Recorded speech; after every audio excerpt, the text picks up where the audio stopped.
today, and we'll kind of see where Brandon's at in terms of his health and whatnot, and go with who we feel like gives us the best opportunity to go out there and compete and win. Injury-wise, Matthew Golden, Aaron Banks, Colby Wooden, and Dontavian Wicks all practice at least on a limited basis after missing time. They're going to be the Packers and Eagles on Monday night. Turning to Wisconsin, Athletic Director Chris McIntosh made it official today, announcing Coach Luke Fickell would return for the 2026 season. Badgers have lost 10 straight Big Ten games. They'll play Washington this Saturday. Kick is at 3:30.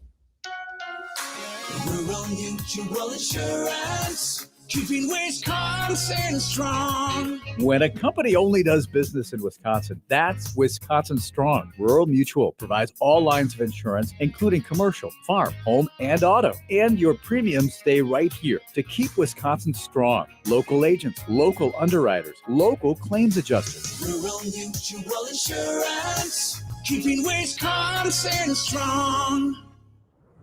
Well, the Bucks will face off against the Bulls tomorrow night. NBA Cup play at Fiserv Forum, while the 24th-ranked Badgers going to host Northern Illinois at the Kohl Center. With this Wisconsin Sports Zone Network update, I'm Zach Heil, Print. Feels like you got to step up and maybe sell one of those soccer teams so you can invest directly into Luke Fickell's pockets in that team. We need to play better. Yes, significantly. I'm just going to give a speech. I did. Didn't work. This is where Wisconsin gathers to talk sports. Packers, Brewers, Badgers, Bucks. The Wisco Sports Show is on the air. Now, here's your host, Grant Bills. That's some sound from yesterday. We never got to it on last night's show. We were talking Packers, and we had Jesse Temple. That's J.J. Watt with Pat McAfee. And I cut that because it's just the tone in J.J. Watt's voice where you're like, man, there's something going on there. There's something deeper than just, oh, my alma mater's football team stinks, and I'm annoyed by it, and I'm frustrated by it. And that's a tone and a tenor that we've heard from lots of Badgers alums over the last couple of years, but it's really gotten bad this year. Not only is the program not getting any better, they're actually probably getting worse. This is the full back and forth. This is the Pat McAfee show again yesterday. You own Burnley and Espanol. Right. Why don't you own the Wisconsin football team? I see Willie Compton giving speeches and donating his time and everything over there in Nebraska. You're both red. You're both in the middle of America. You're potentially competing for the same type of players. Feels like you got to step up and maybe sell one of those soccer teams so you can invest directly into Luke Fickell's pockets in that team. Have you thought about that? We need to play better. Yes, we do. Significantly. Why don't you go give a speech? I did. Didn't work. Oh, no. I'm so sorry. Right. Let's move along. So it's very clear in that soundbite. It's like, oh, okay, so JJ's upset. He doesn't want to talk about it. And I sometimes find JJ to be, I don't know, but that's a very instructive bite of sound. And another example that Luke Fickell and his staff really have done the worst imaginable job connecting with the people that matter. Obviously, J.J. Watt and his family, an important group of people to connect with. Luke Fickell has obviously not done that. The reason we're starting with this soundbite and the reason that we're starting with Wisconsin football today is Chris McIntosh met with a group of reporters earlier today. It has now become public that he announced and explained that Luke Fickell will be back as head coach of the Badgers in 2026. So that's where we will begin tonight. And we're going to discuss the Packers as well, but this is pretty significant news, so we'll lead with it. This is the Wisco Sports Show. My name is Grant Bills. Jim Polzin will be here at 5 o'clock to help us discuss this. Jim's column is already up at Badger Extra. Jesse's story is up at Badger Connect. Pete Thamel was given the go-ahead. He was the one who originally broke the news, and I'll give you a couple of tidbits, just nuts and bolts of what was discussed and what was talked about from his story at ESPN in a minute. And then I do have a bite of sound that Jesse posted, and you can find the full interview. Did a full video sit-down with Chris McIntosh. You can find that on Badger Connect. I can't recommend a subscription enough. I'll give you some of that sound in a minute. And Badgers fans, I will take your phone calls and your texts as well. 608-321-1670. The live stream is up and running. YouTube, Twitter, and Facebook. That Wisco Sports Zone app, very handy. I recommend downloading it. And I'll shamelessly plug the show's YouTube page as well, the Wisco Sports Show with Grant Bills. And just know that if you're someone that listens, 20 minutes on your drive home and you can't catch the whole show, like Jim Polzin's going to join us to discuss this at 5 o'clock. I will post that interview separately, so you can go find that 15 minutes. I won't make you pick through the podcast, although I timestamp the podcast. It's rather easy. But if you just want the 15 minutes with Jim and you're not going to be listening at 5 o'clock, you will be able to find that on the YouTube page. And I would appreciate a subscription, as it is easy and free for you to do and helps me out. But Pete Thamel, about a half hour ago, not even, about 20 minutes ago now, posting Wisconsin head coach Luke Fickell will return to coach the Badgers in 2026. Athletic director Chris McIntosh told ESPN on Thursday, with Wisconsin 2-6 overall and winless in Big Ten play, McIntosh is informing the team on Thursday that Fickell will return as head coach next year. The return will come with changes, which include increased involvement in the roster and program, along with ongoing analysis of every facet of the program. Here's a quote. Chancellor Mnuchin and I are aligned in significantly elevating investment in our program to compete at the highest level. We are willing to make an investment in infrastructure and staff. As important is our ability to retain and recruit players in a revenue share and NIL era. This background is funny to me. In 3 seasons at Wisconsin, Fickell has gone 15-19. Along with supporting Fickell, McIntosh pledges to support the program more financially to return the Badgers to contention in the Big Ten. Here's another quote. If Wisconsin is going to be competitive as we expect, the support has to be competitive. Let me word that correctly, or let me put better inflection on that. If Wisconsin is going to be as competitive as we expect, the support has to be competitive. Meaning, if we're going to compete, we need to support the team in a way that is competitive. There's no getting around it. Our people, our fans are passionate about Wisconsin football. I'd have it no other way. A successful football program is important to the university, the state, and our lettermen. Okay, Chris. The season has caused us all to have to look from within, McIntosh said. Luke has had to do that. I've had to do that. He has a willingness to be better. So do I, and so does Wisconsin from an institutional perspective. All of these words are good. Like, these are the right things. Yeah, you need to spend more money if we want our team to compete. Then our support must be competitive. Sure, that makes sense. The problem with all of this, and Zach has talked about this endlessly, and Jesse has talked about this endlessly in his weekly appearances on this show, and if you listen to those two on the camp, which I can't recommend enough, they communicate this very well as well. It doesn't matter what these guys say. No one wants to hear it, and no one believes it, and no one cares. Because this program, under the direction of Chris McIntosh, and Luke Fickell now for 3 years, has gotten farther away from contention. And at every moment, McIntosh has said this, that, and the other thing. And at every moment and every presser, Luke Fickell has said this, that, and the other thing. And nothing that they've ever said has come to pass.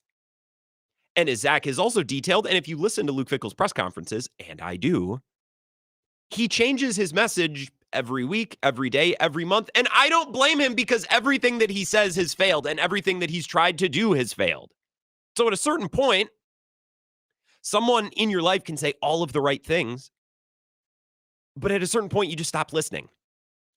And I think that's what the reaction from Badgers fans and Wisconsin alums, and as Chris McIntosh so eloquently states, our lettermen, I think that will be the reaction. It's like, okay, Chris, yeah, you're saying all the right things, but we no longer care to hear from you. And Luke Fickell, as McIntosh details here, has to look within and pledge to be better. I don't think Luke Fickell, I don't think Luke Fickell is capable of being better. I've seen him try for 3 years. It's only gotten worse. Luke Fickell can say, I need to be better and I need to improve. Correct, you do. And those are the right things to say. But I don't believe that you're capable. I don't believe you are competent to do the things that you say that you need to do. And Chris McIntosh, I mean, his stock and his standing among Badgers fans and alum and lettermen is so low, because what has he ever proven? What has he ever shown? He took over a program that was successful. It's gone downhill. All of the programs and all of the things at UW and the athletic department that have succeeded have been separate of him or have predated him, whether it be Kelly Sheffield or Greg Gard. Certain or more recent hires or current events, let's say, around certain athletic programs that have had his involvement outside of football have been kind of disastrous. Whether it be scandal in women's volleyball or not women's volleyball, but women's basketball, women's cross country, issues with track and field facilities. Like, everything McIntosh has been involved in has been bad. Everything that's been good at UW has predated Chris McIntosh. So Wisconsin fans and alums and lettermen are going to listen to this interview that Jesse Temple, and I'll play you a soundbite from it. They're going to read these stories, whether it be Polzin or Bartholomew, who was there today, or if you read Jesse at Badger Connect, or you'll hear Zach talk about this on the camp as well. Badger fans and alumni and lettermen are going to read this and go, okay, yeah, man, that's just words. You can promise to do ABC, but at a certain point, like, we just don't believe in your ability to do ABC. I don't think it matters what they say. And that's why McIntosh's statement a couple of weeks ago, people read it and they're like, okay, well, I know what I can wipe with this, because it's just words. There have been no actions. There have been no tangible bits of evidence to show that you're capable of doing the things that you say that you need to do. Here's a bit of sound. I cut this. Jesse posted this 2 minutes before the show started, and I'm glad he did, because I was able to cut it. And I want you to subscribe to Jesse and go listen and consume his work. But he posted this. So even if you're not a subscriber, you would be able to access them on his Twitter. So I feel okay playing this on the show. Here's a little Q&A. This is about 90 seconds with Jesse Temple and Chris McIntosh. What changes will be made as we move forward to the offseason that you believe will put Wisconsin on a better path to success? Yeah, I think, one of the things that this season has shown us is that we can identify the challenges and the challenges that we've faced this season. And that allows us to develop a plan. That's a plan that we've begun to execute on. It's not like that starts today. And first, I think I'm going to let it play. It begins with the people around our program, in and around our program. I think as I mentioned, every aspect of our program will be evaluated and scrutinized. I think it starts, when I say in and around, it starts at the top. It starts with me. It starts with Coach Fickle. It extends to our coaching staff, to everyone that's within our program. I think, one of the things that I'm most pleased with is the alignment that we have. When you talk about from the top, like from the top being Chancellor Mnuchin, and the alignment around the need for us to invest in our program, continue to invest in our program. So I went into this with an open mind. I'm like, all right, Chris McIntosh, you're obviously bright on some level. You've succeeded. You're a Big Ten athletic director. You're not an idiot, okay? Maybe the last couple of years haven't gone well. I don't believe Chris McIntosh to be an idiot. I'd have a hard time believing he's an idiot. I don't think idiots succeed at the level and reach a position that he has reached. Okay. I went into that clip and I'm telling you, I'm like, all right, dude, wow me. It's clear that you gathered a group of select reporters today to share this message and to influence public opinion on Luke Fickell's return in 2026, which will obviously be wildly unpopular. So you must have come into this with some pretty good material. Wow me. Okay. And then I listened to that and I'm like, did you prepare at all, like, for this? So let's play this one more time, and I'm going to stop and give some thoughts on the way through. Yeah, I think, one of the things that this season has shown us is that we can identify the challenges and the challenges that we've faced this season. And that allows us to develop a plan. That's a plan that we've begun to execute on. Okay. It's not like that starts today. It should start today. It should start today. What do you mean? It's not like that starts today, brother. Yes, it does. It starts yesterday. It started last week. It should have started a long time. It's not like it starts today, Mr. McIntosh. It should start the moment this interview ends, buddy. What do you mean? It doesn't start today. Okay. And I think it begins with the people around our program. In and around our program, I think as I mentioned, every aspect of our program will be evaluated and scrutinized. So we're halfway through this soundbite. There's nothing there. There's nothing there yet. There's no punchy tag. There's nothing. Well, we're just going to evaluate and not just in the program, around the program as well. It's not just you guys. It's not enough to just look in the pro. You need to look around the program, in and around the program, and that goes all the way to the top. Like, I could have done this 90 seconds. And I am an idiot. I don't believe Chris McIntosh to be an idiot. I don't think you can ascend to be the athletic director of a Big Ten program being an idiot. I'm an idiot. You can ascend to host a mid-market radio show as an idiot. It's perfectly in play. And I could have strung together words for 90 seconds. Again, so far, let's listen to the second half. And I think it starts, when I say in and around, it starts at the top. It starts obviously with me. It starts with Coach Fickell. No one's doubting this. So thank you for stating the obvious. No one's doubting. We're all with you so far. You're preaching to the choir. It extends to our coaching staff, to everyone that's within our program.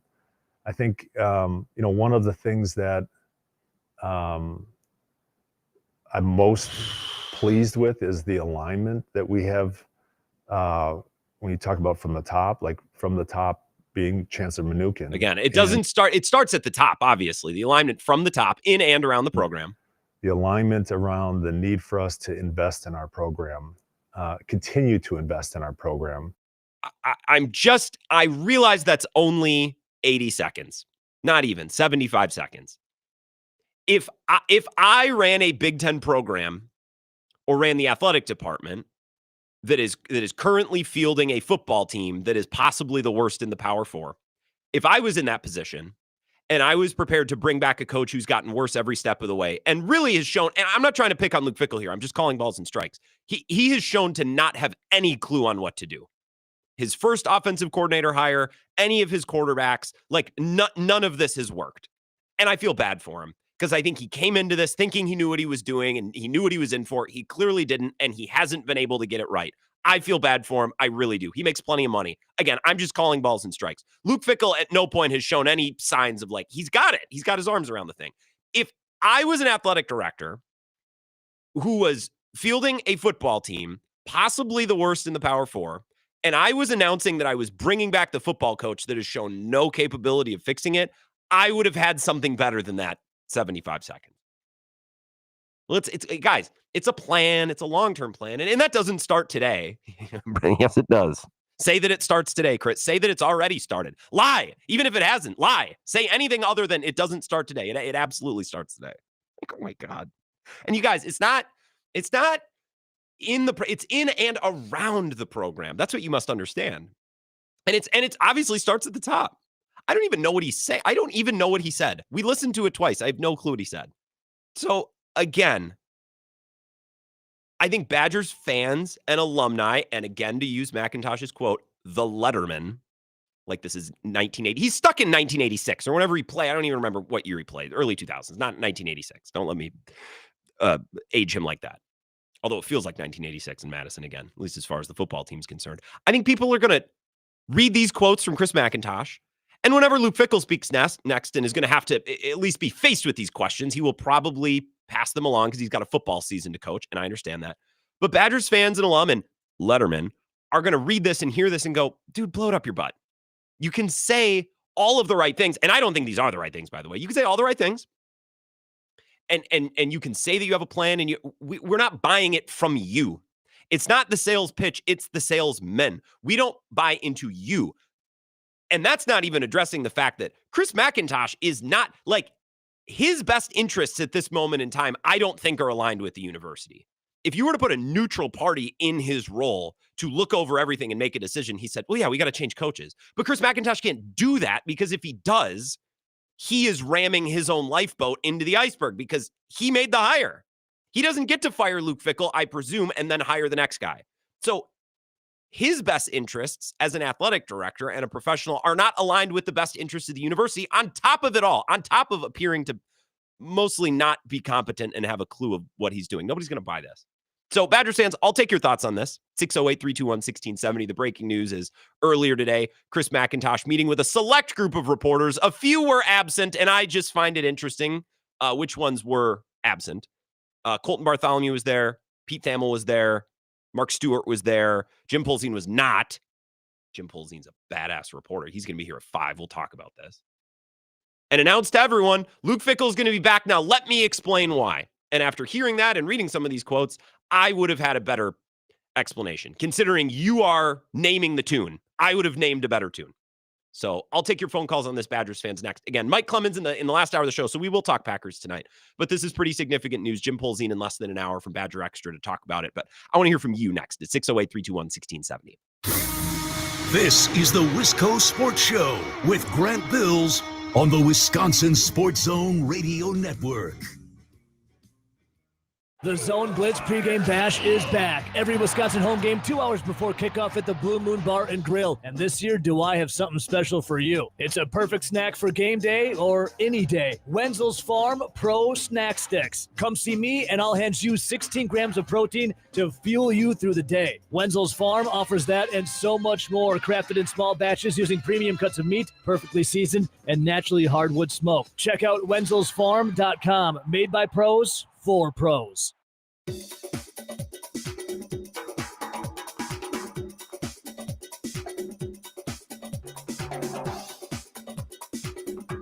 Wisco Sports Show will resume in 3 minutes.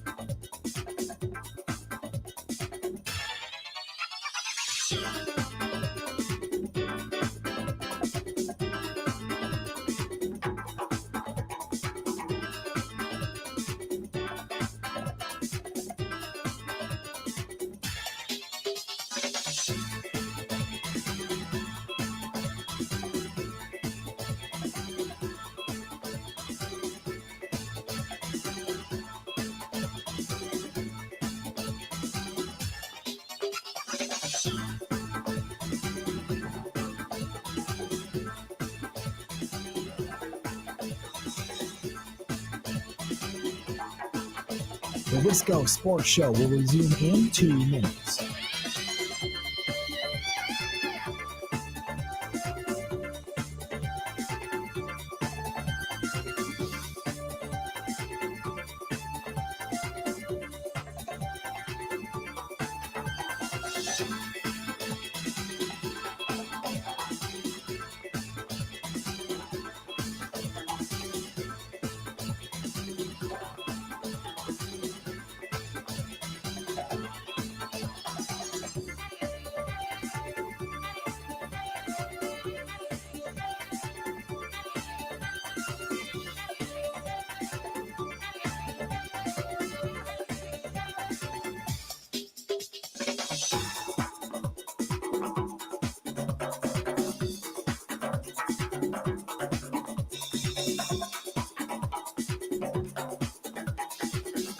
The Wisco Sports Show will resume in 1 minute.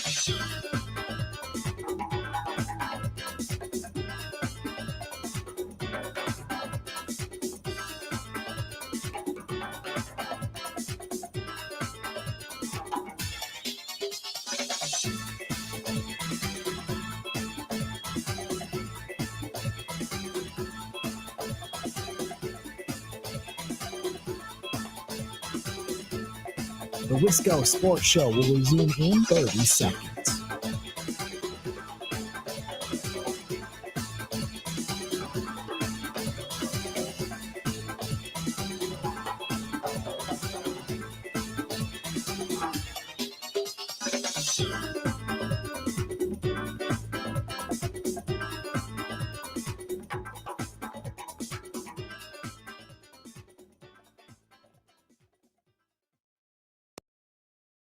What changes will be made as we move forward to the offseason that you believe will put Wisconsin on a better path to success? Yeah, I think, one of the things that this season has shown us is that we can identify the challenges and the challenges that we've faced this season. And that allows us to develop a plan. That's a plan that we've begun to execute on. It's not like that starts today. And I think, it begins with the people around our program, in and around our program. I think as I mentioned, every aspect of our program will be evaluated and scrutinized. I think it starts, when I say in and around, it starts at the top. It starts with me. It starts with Coach Fickle. It extends to our coaching staff, to everyone that's within our program. I think, one of the things that I'm most pleased with is the alignment that we have when you talk about from the top, like from the top being Chancellor Mnuchin, and the alignment around the need for us to invest in our program, continue to invest in our program. That's Chris McIntosh earlier today. That clip available to watch on Jesse Temple's Twitter account, on his channels, the whole interview that he did up at Badger Connect. So if you're a subscriber, go watch or listen if you're interested. And if you're not a subscriber, what are you doing? Go subscribe. The breaking news today, there was a small media scrum earlier today that was interestingly invite only. And they announced their decision. They're going to bring Luke Fickell back, which is not shocking, right? Like at this point, it felt more likely than not. It's just, all right, we're going to tell everyone why and explain it. And based on what I've read so far from Pete Thamel, Jesse, Polzin's story is out. He's going to be here at 5. That clip that you just heard, I guess I just thought they'd have something a little bit better than, well, it's, everyone in and around the program. And, it's not just me. It goes all the way to the top. And Luke Fickell, he knows he has to be better. It's like, we know all of these things. The problem is we're not buying. It's not what you're selling. It's who's selling it. Nobody looks at Chris McIntosh and is like, this guy knows what to do. I mean, he might know what to do. I doubt that he's capable of doing it because what evidence do we have? And same with Luke Fickell. I'm not trying to beat up on the guy. It's clear that he got here, didn't understand the job, and has spent 3 years trying to get his arms around it and has failed. And the program's gotten worse every year. So I think Badgers fans are going to hear and read some of these comments today and be like, I don't want to hear it from you. I don't care what you say anymore because the evidence on the field is just so overwhelmingly strong that you can't do this job. All right, your call, 608-321-1670. Wisco Sports Show. Who's this? Hello? Yes, line 1. Who's this? Hey, what's up, Riley?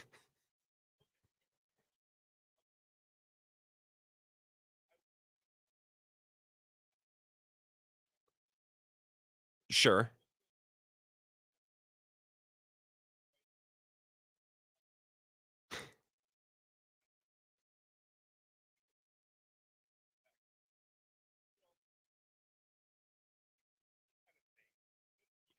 Yeah, it's slop.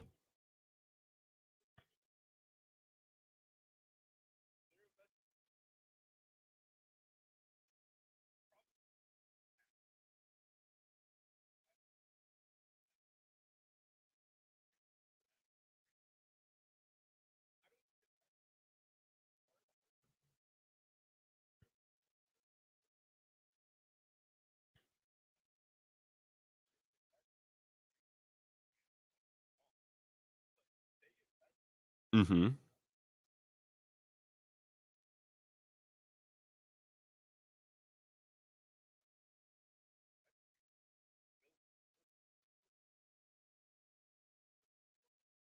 So the timeline of this is interesting. Riley, that's a great call. I'm sorry your Portillo's didn't quite hit the spot. I've been there. I think this is what Big Cat has been hammering on a lot of his platforms. It's like, these two aren't going to get it done. So this is coming to an end at some point. This doesn't end with McIntosh and Fickell fixing it. And based on the evidence we've seen, I would agree. So why are we dragging this out? You make the case that, well, because McIntosh doesn't want to fire himself, and he would effectively be doing so if he fired Fickell. Okay, but then, like, cooler heads or bigger heads, if you look at the chancellor, have to prevail and realize, oh, the best interests of my athletic director are no longer aligned with the best interests of my university. And at that point, you got to cut bait, right? It's when a GM is doing things in the NFL, making picks or making decisions to save their ass rather than to do what's best for the organization or for the franchise. If they are an average spending team in the Big Ten, you should be able to compete and win games. Maybe not every year, maybe not when your schedule is hardest, but the whole idea of what's made Wisconsin good for so long, and what Fickell said when he got here, we're going to coach guys past their God-given ability. We're going to take talent and do more with it. And I still think that concept exists in college football. I've seen the opposite of that. I haven't seen one shred of evidence that Luke Fickell and whatever coaching staff he's put together in each of his 3 years have been able to take guys and turn them into something greater than the sum of their individual parts. So, okay, even if you start spending more, like, are they going to be able to take an average Big Ten payroll and do anything with it? No. Why would you believe that, looking at this coaching staff and the evidence that we have? 608-321-1670. Let's go Sports Show. Who's this? Hello?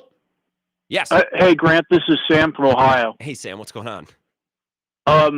Hey, I was in Cincinnati in the underground subway tunnels, and this guy Max found me and brought me to Racine, and he told me to call you. What the hell's going on these last 2 days? What are there tunnels in Cincinnati the same way there are in Racine, as Max told us yesterday? Yeah, there's an underground subway system that was built in the 1920s, but was never opened, and apparently it goes to Racine. Do people still talk about Fickell there, by the way, in Cincinnati? Is that something that's discussed? Yes. They resent him for leaving, and they try to pretend Scott Satterfield's better. Interesting. Well, I mean, look at what Fickle's done since. Isn't the argument that he was like a Desmond Ridder, Sauce Gardner merchant? Like looking back, it's like, yeah, you had a couple of NFL players on there. Like, yeah, you could probably make your way into contention just based on that alone. And now Fickle doesn't have that. Correct. And believe it or not, these tunnels is actually where Ted Kellner found Fickle and gave him the job. That's where the meeting took place. I didn't know Ted Kellner had access to the tunnels. What is going on? If you guys want to talk tunnels more, there's probably a better day to do it. I think Luke Fickell got here and thought that he is like, I know what to do at a Big Ten program. And he very quickly showed that that was not the case. Okay. So you misjudged the assignment at first. Then what? Then how do you, okay, I was wrong about this. Now I'm going to fix it. Now I'm going to do this. Now I'm going to do that. They spent the whole offseason doing 42 push-ups every practice because, well, we're not going to let Iowa do that to us. And then you lose to Iowa worse at home. It was like every button, every lever that you've pushed in response to initial failures has not worked or made the program worse. So I don't know why any Badgers fans look at this as like, all right, now that McIntosh and Fickell have decided they need to be better, they're capable of being better. Like there's lots of programs or sports, organizations that, well, we just don't care to spend that much. We just don't care to try that. That absolutely exists in sports. And even if that has been true of Wisconsin, and maybe monetarily it has been in some level, even if McIntosh and Fickell decide, okay, we're going to start trying now, I have no evidence to think that they'll actually be able to succeed, even if they start spending and even if they start trying harder, because what evidence has shown that they can? Let's take another call here. Wisco Sports Show. Who's this? Great call. We're just going to go to break. That's the last call. We'll come back. A little bit more audio. I'm going to give you something from Jim Polzin as well, who will be here at 5 o'clock. The breaking news of the day is that Chris McIntosh has announced that Luke Fickell will be back next year, which I would have bet on, but now we get to react to the messaging and the talking points from the university, and I'm underwhelmed, let's say, by both the sales pitch and the salesmen. So we will continue to discuss this next. This is the Wisco Sports Show with Grant Bills on the Wisconsin Sports Zone Radio Network.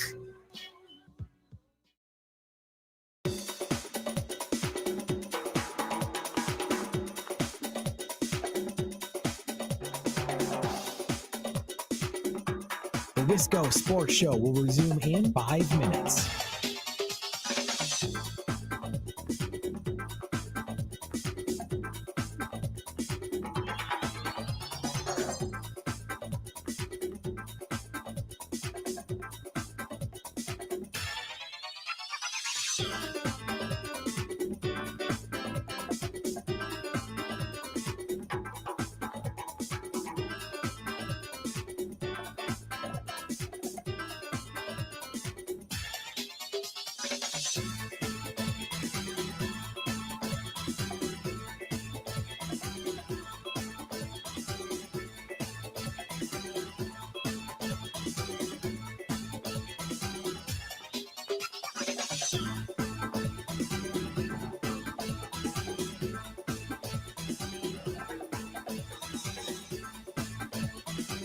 The Wisco Sports Show will resume in 4 minutes.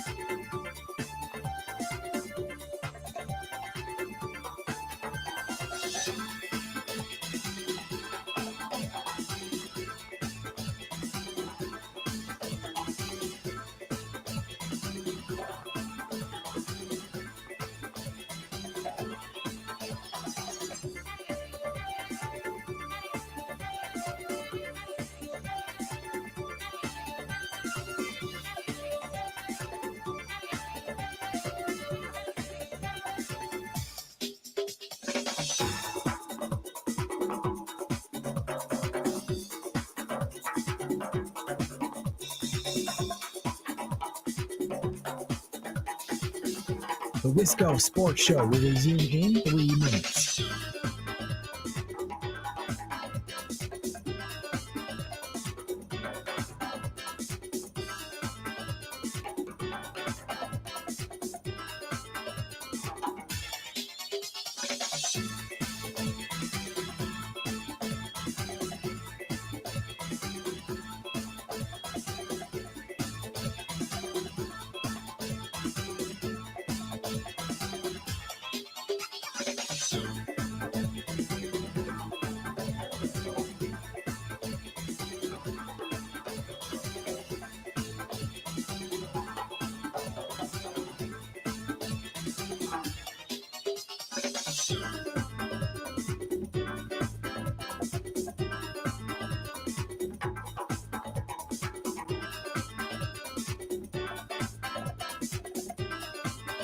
The Wisco Sports Show will resume in 2 minutes.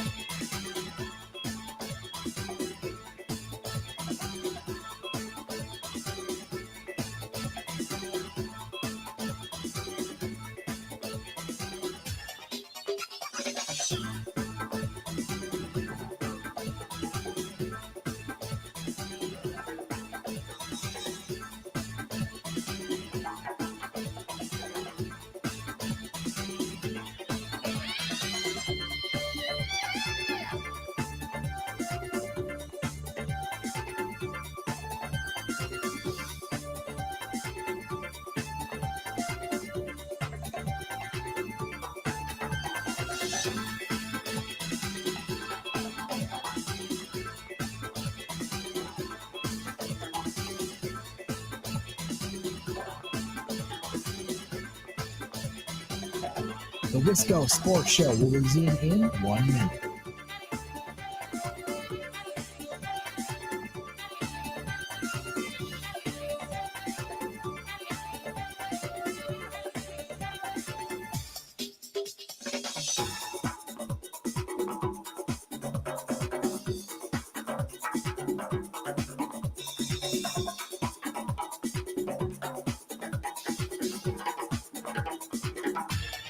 The Wisco Sports Show will resume in 30 seconds.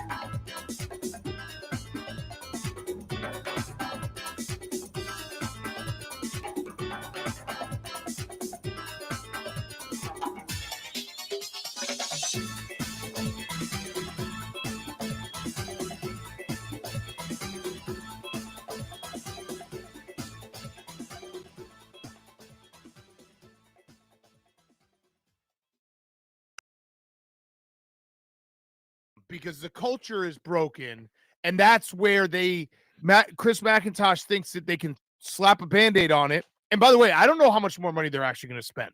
I have a feeling that was the $20 million that the schools are going to be able to start spending. They're basically like, yeah, we're going to spend a lot more money, which they should have been spending anyway. They're just saying they're now going to spend it. So the culture is broken. You've heard former players say, like, the culture is broken. I think they've, the recruiting in like Wisconsin used to always get the one thing you would always like say going into the season, Wisconsin has big guys from Wisconsin to play O-line, and they got some awesome running back from South Florida or New Jersey, right? Like that was it every single year. And everything else would figure itself out. They're losing the big guys in Wisconsin to Minnesota and Illinois, and like some of these recruiting battles are just, it's broken. So you have to, it's going to take time to rebuild this, and it's not going to be Luke Fickell and Chris McIntosh. I'm pretty convinced of it. So going another year down this road is just delaying it for another year and going another year down into like the bottom of the Big Ten, where it's just insane. And again, it goes back to, the chancellor doesn't care. And I don't think they fully grasp how behind they are right now in the new college football landscape. And every second they keep their head in the sand, they're going to be even further and further behind. There's some sound from Big Cat there. There's a lot in that minute and 30 seconds. The in-state recruits and the O-linemen, I think it's a little bit deeper than Luke Fickell just isn't recruiting the state of Wisconsin. I think there are some different details that are worth discussing there. Probably not today. We're talking about the big news of today, which is Chris McIntosh meeting with a select group of reporters earlier today to share the news that Luke Fickell will be returning next year, and let us tell you why. Now, I, again, an idiot, would have found a way to give a better explanation. It was a lot of, at least the clip that Jesse posted and the quotes that I've read from Pete Thamel's story and What's Up at Badger Extra with Jim Polzin, who's going to be here in 20 minutes. It's a lot of, it starts at the top, and it's going to take investment, and that doesn't start today. I mean, that's already started, and that's going to be forthcoming. And we're going to have to look inside. We're going to have to look inward to, know what we can do better. And Luke's going to have to do that. I'm going to have to do that. And it goes, all the way to the top of the university, all the way to Chancellor Mnuchin. And it's not just the people in the program, it's in and around the program, obviously. The people around our program. Around the program. In and around our program. In and around the program, exactly. Not just the people in the program, but around. In and around our program. In and around the program. And I don't know what he means by that exactly. When I say in and around, it starts at the top. It starts at the top. Thank you, Chris. It felt like he just sat down and was like, well, I'll just fill a couple minutes here with Jesse. Like, dude, this is your moment. Your program is fighting for its life. You're fighting for season ticket renewals. You're fighting to prevent your fans from becoming completely apathetic. And the best you can do is, well, we're going to invest more. And as you heard Big Cat say there, if revenue sharing money is going to go up, you can't just spend the money that's given to you. That's the bare minimum. That's the requirement for existing. The people around our program. Yeah, around. In and around our program. In and around the program. And of course, it starts at the top. At the top. Thank you, Chris. 608-321-1670. Wisco Sports Show. Who's this? Hey, Grant. It's Coach Fried here. Hey, Coach Fried. How you doing today? I'm doing well. And yourself? I like this news. This is juicy. Every time McIntosh talks, he gives us something to discuss. So I'm pleased with it. Because I thought Fickle was coming back anyways. So tell us why. Explain. Put out more statements. I love this. I just want to go back. You had a clip of Big Cat. Big Cat is such a phony. Like, granted, he doesn't have the biggest net worth, but he has a platform. What is his platform doing for Wisconsin athletics? I'd say I'd say I mean, where'd that audio come from? I'd say he's used his platform to speak out on this pretty strongly. He used his platform to complain. Apply pressure. It's similar to the alumni. All they do, Colin Wilder and all these former What's Chris guys Colin Wilder going to do? Is he sitting on $1 billion to go pay a bunch of players with all due to Colin Wilder? Like, of course, yeah, he's going to do a podcast with Evan Flood. Like, well, what more do you want from Colin Wilder? I'm going to let you talk now. Sorry. Recruits see all this bashing the program on social media. It doesn't do any good. It just harms the program. Do you think that if Luke Fickell, and again, it's not just in the program, in Luke Fickell's coaching staff and around Luke Fickell's coaching staff, do you think if they had done at least a half decent job connecting with alumni and people that matter, that you'd be hearing some of these things? Like, I think he's been a complete and total failure at connecting and landing his message with the people who actually matter in and around the program. I don't disagree with that fact. Okay. So if you want a little bit from J.J. Watt, don't piss off J.J. Watt. You know what I mean? Well, J.J. Watt's talking about how he was a walk-on, and keep in mind, he was a scholarship player at Central Michigan before. He's not the old run-of-the-mill walk-on. We're splitting hairs to an insane degree today, Coach Fried. Like, oh, you weren't really a walk-on. You were a scholarship player who then chose to be. I'm going to let you go because we got loaded phone lines. It's a good call. Look, you want Big Cat to spend a little bit of money? Okay, sure. To say that he's not using his platform, I think is silly. I think he's publicly put a lot of pressure and scrutiny on Chancellor Mnuchin, Chris McIntosh. Again, those in and around the program. In and around our program. Exactly. Thank you again, Mr. McIntosh. It's got to be more than, hey, can we get a couple boosters to buy us 4 players for next year? That might make them slightly better next year, but that doesn't address the root problem. That doesn't address what's going on, which is I don't think Luke Fickell's a good coach. Or not at Wisconsin. And I don't think Chris McIntosh is a good athletic director. Again, and I've said this before, so I'm going to get back to the phone calls. Give me 20 seconds, but I need to reiterate this.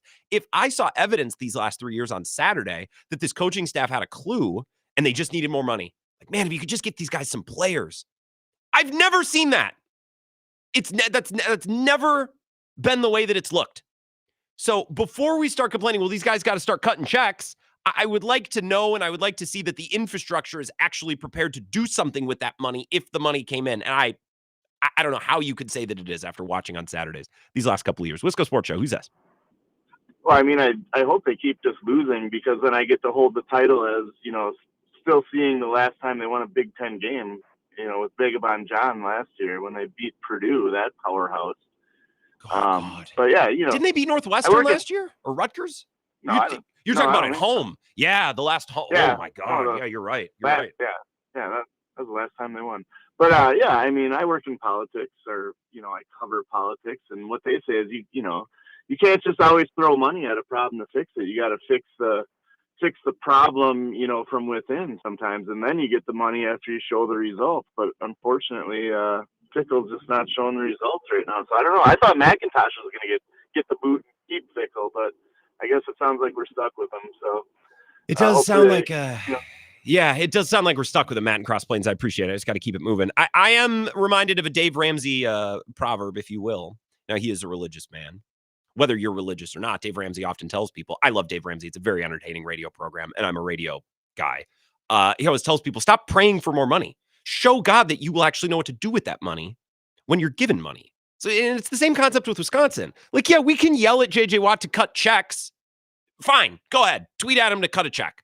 But like this program, I don't watch them on Saturdays and think, man, they just need a little money. They just need a little bit more. For years, we kind of did this a different way. It was, man, if they just had a quarterback. They got everything else figured out. Love the coach, love the defense, love the line, love the skill position players, the running game, the home field, like everything. I'd love it if they could just get a quarterback, right? We did that for years. If that existed now in this current climate of college football, where we watch and said, man, the coach, they got this thing dialed in. They got a good culture. They got a good program. They're developing players. They just need a little bit of money to compete with some of these teams. Then we could have this conversation. But we've never seen that. So to say, well, we just need to support Luke Fickell. Man, I've seen no evidence that Luke Fickell has been a good coach at Wisconsin. And quite frankly, I've seen probably less evidence that Chris McIntosh is good at his job. And his interests, his best interests, are no longer aligned with the best interests of the university. So it's like, why does he get to be the trigger man here? It's like the general manager who's making draft picks to try to save their job, or a coach that's inserting the rookie quarterback as a starter because he's trying to save his job, like Matt Nagy and Justin Fields back in the day. All right, 2 more calls here, then we got to go to break. Wisco Sports Show. Who's this? Wisco Chad. Hey, what's up, Chad? How's it going, Grant? Good. It's interesting that you talk about, all this. Was Paul Chris part of a place that all they needed to do to spend more money on players? No, but before college football existed this way, we often watched Paul Chris teams and said, man, if they just had a quarterback, which spiritually is kind of the same thing. That's why I equate the two, right? But that's where I'm going with this is Luke Fickell can't, unfortunately, deal with the fact that his quarterbacks didn't burn enough sage or something. And every single one of them has been hurt. Can we not evaluate, the other players and position groups on the field? Like, we're smart enough to watch and know that the rest of the team also isn't any good, right? I don't know. The defense doesn't look horrible. Correct. I thought at times they looked pretty horrible last year. That's true, but now they're playing a bunch of Luke Fickell's freshman guys on defense, and they don't look bad. Yeah, Oregon, that's probably a little overrated in the rain, which helps. There's something there, but it's year 3. A shred of something in year 3 is not enough red meat for me, Chad. But these things snowball. You're exactly right, and now is the time. If you're going to get rid of them, you have to get rid of them because $25 million might look daunting to get rid of him, but the fact that you might have to spend another 25 on top of it to bring in talent more than you would have otherwise is concerning. So, yeah, we need to get rid of the sunk cost fallacy and just pull the Band-Aid off. Well, I think so, because what Big Cat's talked about, and I got one more call here, Wisco Chad. Maybe I'll see you at Monk's tonight in Sun Prairie. Thorson and Heilprin should be lively. I can't wait to hear Zach and Ebo on this. And crap, what was I going to say? The money. This is what Big Cat has said. It's right. Is most people believe, and this is what Big Cat has said, and I agree, that this is not getting fixed with Fickell and McIntosh. They haven't shown the capability to turn this around. So are we just going to waste another year or two in the process? Like, are we just going to waste another 2 years while it gets worse? Or are we going to realize what is pretty clear right now and that this isn't working? And it's going to suck, but you probably just got to cut bait with both of them because neither has shown an ability to get this thing going in the right direction. Okay, one more call here, and then we got to go to break. Sorry. Wisco Sports Show. Who's this? Chris in Littleton, 5'5", 160. Oh, okay, like the Rosilopod. What's up, Chris? How's it going? My question is McIntosh taking a page out of the Commander-in-Chief's book of how to manage people and how to manage a program? I mean, he just doesn't seem to know what is going on with his own people. Expand on that carefully. He just seems to kind of not know what is going on with Fickell. It almost seems like he's not reading the room or reading what's going on outside and doesn't seem to know what everybody is saying outside of the UW athletic department. So it's almost... Yeah. No, go ahead. That could very well be true. I'm going to let you go, Chris. And I think this is a good take. I could have used without the little political commentary as well, but that's fine. Whatever. Chris McIntosh has not shown to be good at this. Whether that's a lack of communication skills, it's probably part of it. a lack of understanding of PR after today. I believe that that's probably part of it. And just a lack of football acumen. Like, you could go back to the beginning when the Luke Fickell hire was made, where it's like, did you understand who you were hiring? Did you understand that coach's understanding of your own program? Did you have an understanding of the steps that that coach would take to adjust to a new conference and a higher level of football? Like, I think football acumen is probably missing or has shown to be missing.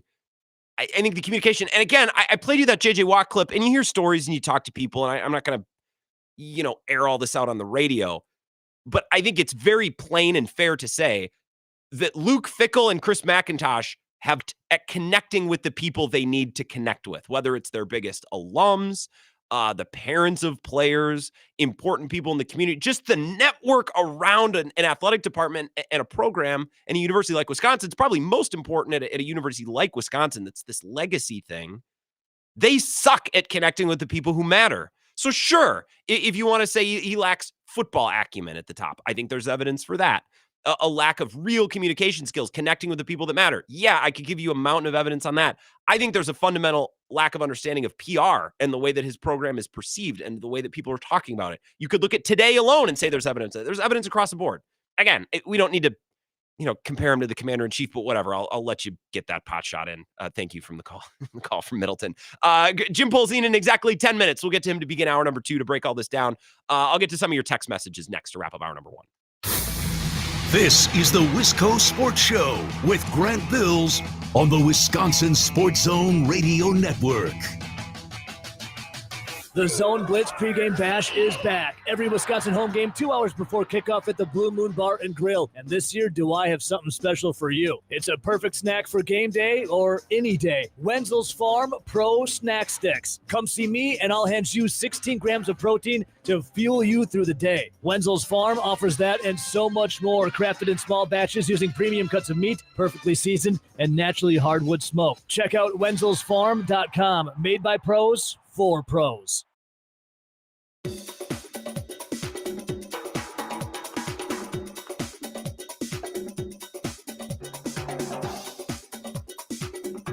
Wisco Sports Show will resume in 3 minutes.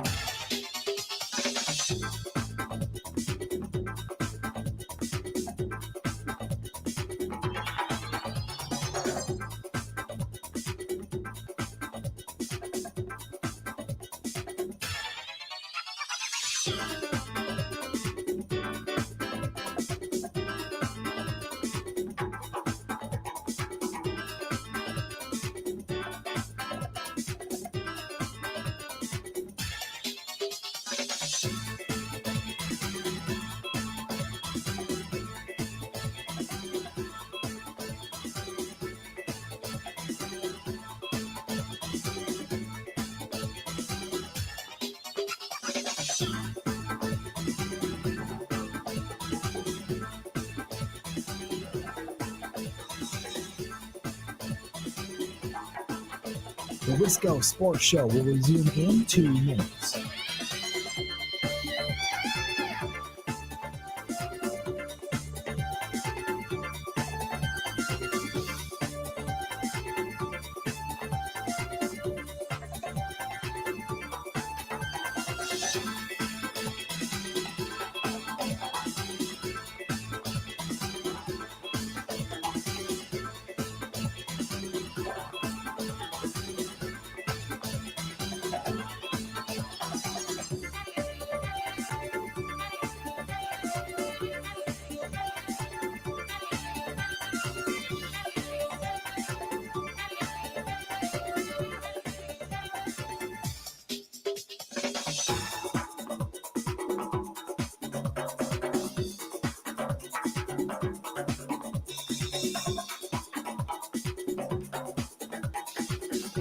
The Wisco Sports Show will resume in 1 minute.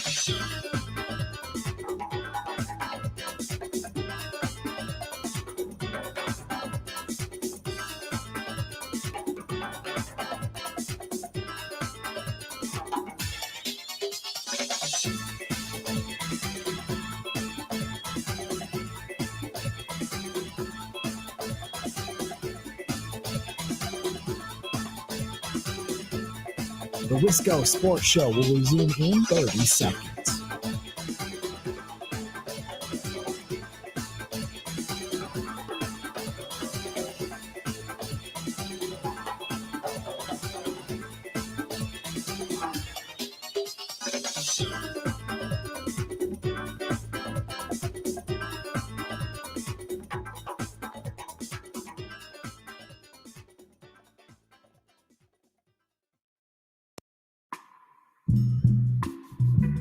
Last couple minutes of the first hour. We got a loaded second hour.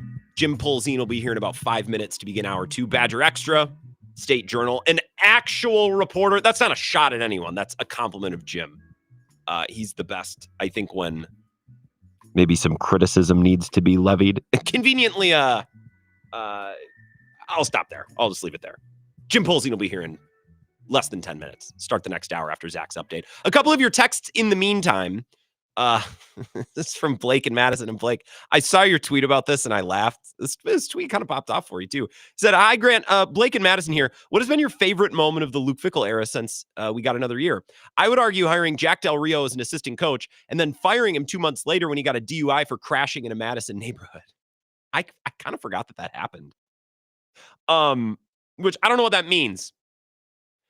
Maybe it was just such a random story and I put it out of my mind, or this football program has been such a debacle that it's given us other things to think about and to consider. Johnny Cribbage says maybe UW players and staff should eat beans and rice for 2 years. Yeah, rice and beans, beans and rice. And again, the greater point, I made a Dave Ramsey analogy because I think it fits. This program could use more money. Sure. They've also not really shown to me, and if you have eyes, you can draw the same conclusion. They haven't shown to us that they'd know what to do with money if it fell out of the sky and hit them in the forehead. I don't watch this team and think, man, if only they had a little more dough. Like, they're tough and they fight and they're really well coached and the culture is really good. Like, I don't see any of that stuff. So yeah, they need more money. They also need like 100 other things that are more interesting and intriguing to talk about on the radio than money. This text just says, this is so funny. Bravo. You made me laugh out loud. All I need to hear is more money because that fixes everything all around the program. Funny. Yeah. Well, it's not just in the program. It's in and around the program. In and around our program. Thank you, Chris. Exactly right. And what do you mean by that again? When I say in and around, it starts at the top. Well, the top would technically be in the program, but I guess you can say in and around. Maybe that's corporate. In and around our program. Which, by the way, McIntosh's corporate life has not exactly been a rousing success either. But I don't care about that. You can be a terrible businessman if you're a good athletic director. I haven't seen that thing either. The people around our program. Correct. In and around our program. In and around. Bobby Menominee said would be a waste of money. It'd be better spent going towards scholarships to make UW more affordable for Wisconsin. Right? Okay. Maybe Bobby. I don't. It's not what we're discussing. Alan O'Clair texting in as well. I appreciate it. Yeah. The news today, there was a meeting of reporters this morning, sat down with Chris McIntosh, and he explained his decision to bring back Luke Fickell. And I played you that cut, that little video bite that he did with Jesse Temple. We can maybe get more into that in hour number 2. I just, when we come back with Jim Polzin next, I'm just going to straight up ask him. So this presser was designed to explain why Luke Fickell's back, right? Explain the explanation. What was McIntosh's main message? That's where we're going to begin next. Jim Polzin, Badger Extra, will join us on the other side. But first, a 2-minute update from Zach Heilprin, the latest in Wisconsin sports. Don't go anywhere. We'll be right back.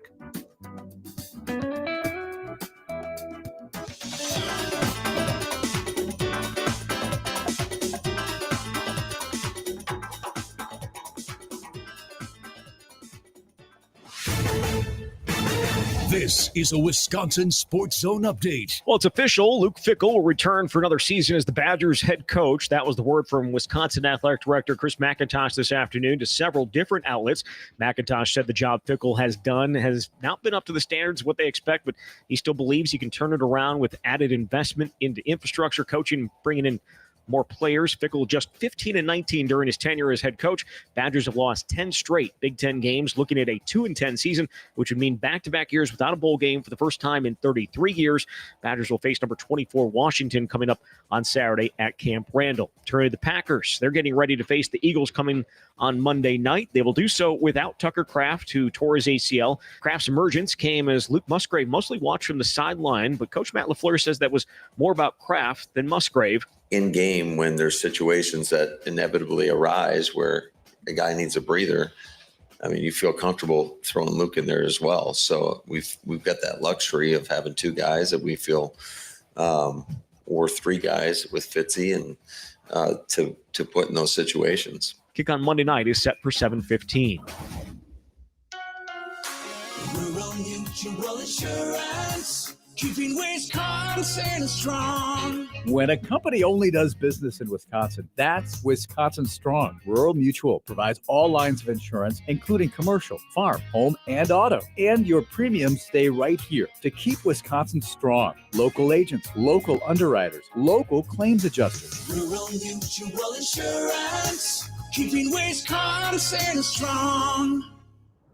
Well, the 24th ranked Badgers are back in the court for practice today as they get ready to host Northern Illinois tomorrow. And the Bucs are going to take on the Bulls tomorrow at Fiserv Forum as the NBA Cup gets underway. With this Wisconsin Sports Zone Network update, I'm Zach Heil. Feels like you got to step up and maybe sell one of those soccer teams so you can invest directly into Luke Fickell's pockets in that team. We need to play better. Yes, significantly. I'm just going to give a speech. I did. Didn't work. This is where Wisconsin gathers to talk sports. Packers, Brewers, Badgers, Bucks. The Wisco Sports Show is on the air. Now, here's your host, Grant Bills. All right, hour number 2, Mike Clemens will be here in a half hour. So for those of you who are like, Grant, the Badgers story, this is a biggie, but the team kind of stinks. Like, are we going to talk any Packers tonight? Yes, we will. For the last 30, 40 minutes or so, Mike is going to join us. Coaches and players, the locker room was today instead of yesterday because their schedule is pushed forward today because they play on Monday instead of Sunday. So Mike Clemens will be here. We'll talk some Packers, but the big news of the day, Chris McIntosh meeting with reporters earlier to, I guess, explain why Luke Fickell will be back in 2026. And Jim Polzin, Badger Extra, nice enough to join us on short notice today. So Jim, let's start with this. Am I framing that correctly? That's what today was. Right? Like McIntosh gathered around and said, all right, Fickell's going to be back. Here's why. Because obviously we haven't really seen much to make us think that would be a good idea. So he explained it today, right? He explained it in separate interviews, right? Like he was doing all this separately. Colton Bartholomew was there for our outlet. The Journal Sentinel had a separate interview. Jesse Temple from Badger Connect had an interview.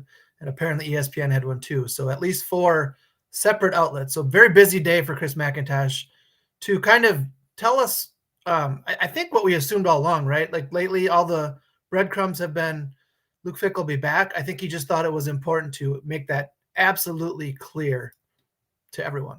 Do you think he communicated anything that was new or novel today that was necessary to explain? Like, do you think we're in a more understanding place now? Like, was this whole exercise necessary today, or did it accomplish anything?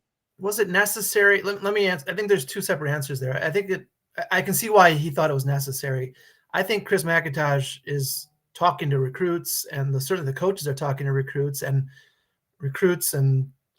existing players want to know, is this guy going to be back? And if he's telling them yes behind the scenes, I think it's important to get that message out to your fans. Certainly, I think I can understand why you do this. Did what he say? Was it impactful in any way? Is it something that's going to change fans' minds? I think no. It's certainly nothing he said today changed my mind. He didn't say anything out of the ordinary. He admitted there's problems. They've identified those problems. I don't think he really got into, at least with us, how exactly they're going to fix those problems besides throw money at them. How much money? He didn't say, right? That's where I'd like a little bit more transparency. I think my answer to that is yes and no. Like, I think getting out ahead of this and making it clear, it ends any speculation. So do that. Does it provide clarity beyond that? No. I think most fans would have bet on Fickell being back at this point. So that's not a shock. And I think most fans would agree there needs to be a higher level of investment. So I don't think the meat and potatoes of what was said or what was announced today was against the expectation of many Badgers fans. What Zach has talked about so often on our network and on all of our shows is I don't think Badgers fans want to hear it from these guys. I don't know that it's the sales pitch that people aren't buying. I think it's the salesmen. These people look at McIntosh and said, why should we believe that you're going to be able to execute this stuff? Or Fickell, right, in a different lane. Like, I don't think it's a sales pitch. I think it's the salesman. And I don't think I'm talking out of school as like a microphone warrior, because Zach and Jesse have talked about that on our platforms now for weeks. Yeah, no, I think that's fair. I think that's totally fair. I think one thing that could end up happening at some point is that they hire somebody, a football czar, if you will. They already have a football GM, but maybe there's a role above that GM that works alongside McIntosh. And, if they do that, it would be wise to get someone in there that can be kind of the the glad hander with the donors, the guy that fans look to and are inspired by. If they do that, I think that helps. Again, none of this really matters if you don't improve the product on the field, right, Grant? Like you've got to do that. And it feels just in watching this team right now that it's so far away from getting to that point that it's hard to envision. Well, and this is what I struggle with Fickell. I don't think Fickell's a bad coach. I'm watching this from a million miles away. I think he had a misunderstanding of the job that he was taking, and he made some missteps, and he has not been able to correct those missteps over the course of, let's say, 2 years, like his second, and we're partially through his third year now.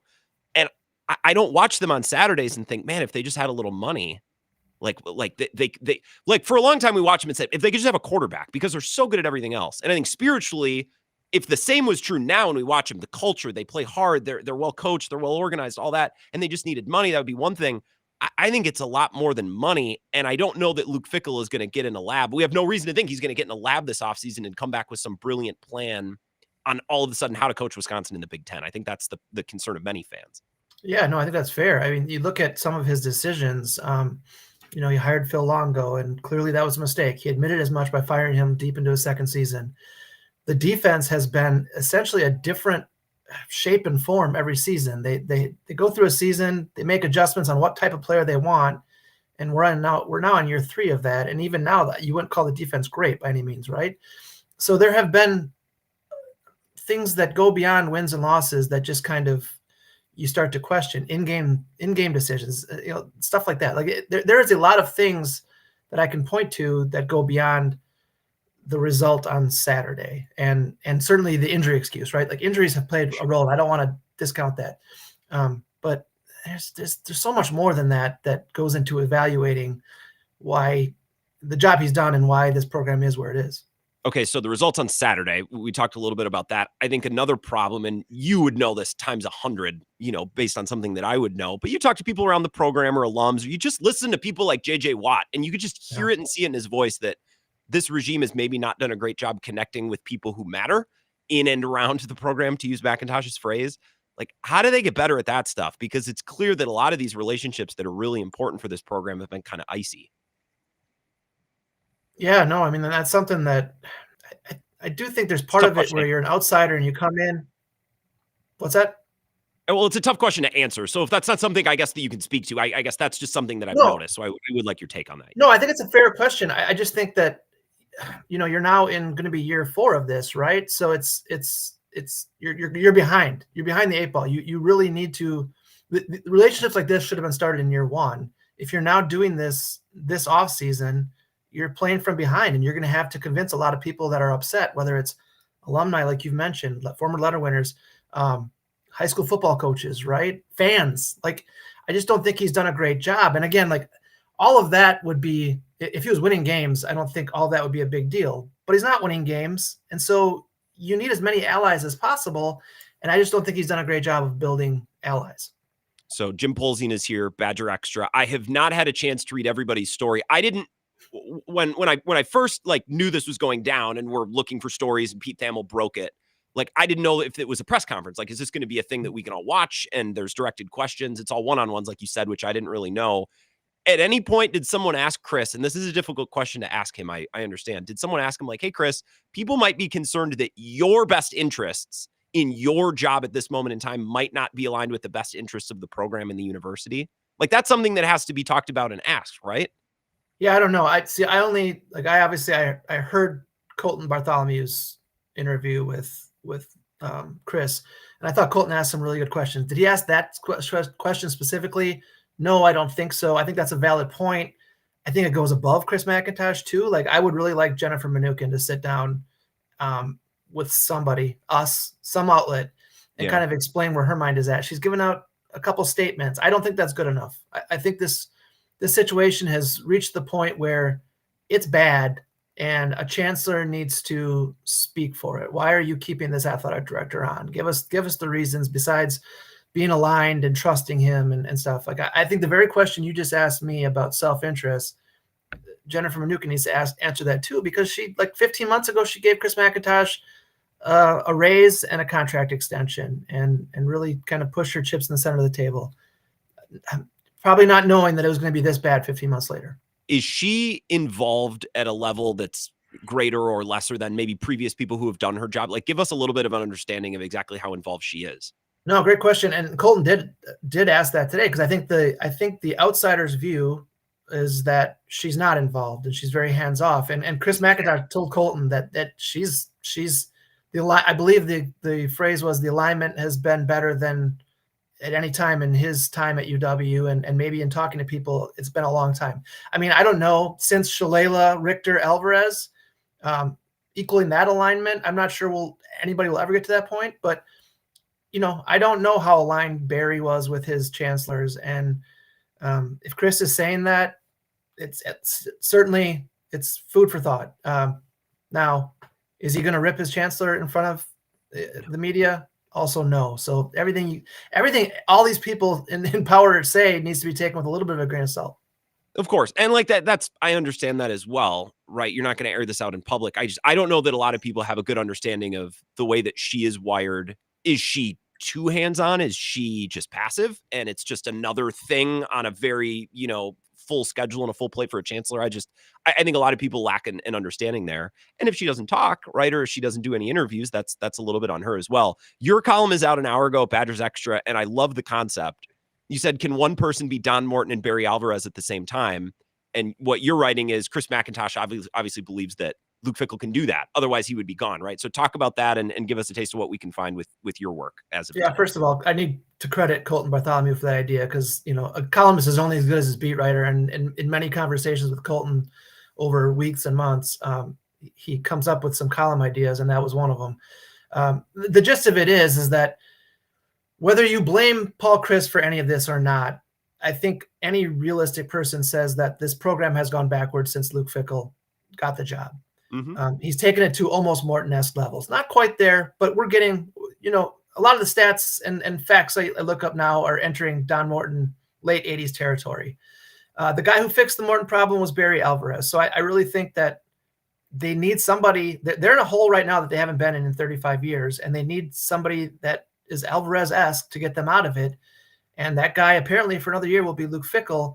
Much different time. Like let's acknowledge that up front, Grant, right? Like these are different times, and there's a transfer portal. In some ways it's easier to go build a roster. In some ways it's harder because you're competing with other schools and money and all that stuff. But I think the bottom line is Chris McIntosh has decided to double down on his decision from 3 years ago. This is going to be very interesting to watch it play out. And I really wish we had a crystal ball and we could know, all right, 1 year at this time, what's going to be happening? Because I think go ahead, talk about that. No, I mean, it's funny you say that, because I had a line in my column about that. Like, mark the calendar, November 6th, 2026. Where are we? If you're asking me, it's hard for me to see this program being much better off. It might be trending slightly upward. I think for me, Grant, if this program, if these guys are 6-6 next year, what does that really mean, right? If they're 6-6 in year 4, I think that will convince people like Chris McIntosh and Jennifer Mnuchin that the trend is going in the right direction. But if you ask any fans, 6-6 in year 4 of a regime that was basically promised contending for championships would be an absolute failure, right? Especially when you consider what happened in year 3 and year 2. So I don't know. I wish I had a crystal ball. I did point out in that column that if Chris McIntosh is correct, if he got this right, and this is turned around in a year, a lot of people owe him an apology, and I will be right there in the front of the line, because I've certainly been critical about it. Well, and I think the concern for many is it's clearly not happening with McIntosh and Fickell, and the longer you drag this out, the program is only going to be in a worse spot, and then you're going to have to make the change anyways.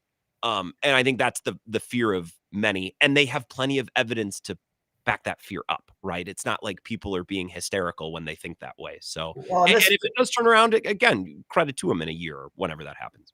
Yeah, Grant, and this really goes back to something. I mean, I wrote this after the Maryland game.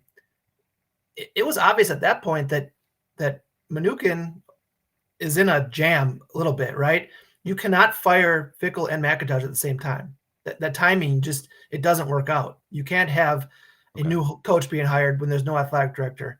So you really need to decide one or the other, and they chose neither, which is fine. But getting the timing right here is tricky, because maybe they decide at some point to fire Luke Fickell.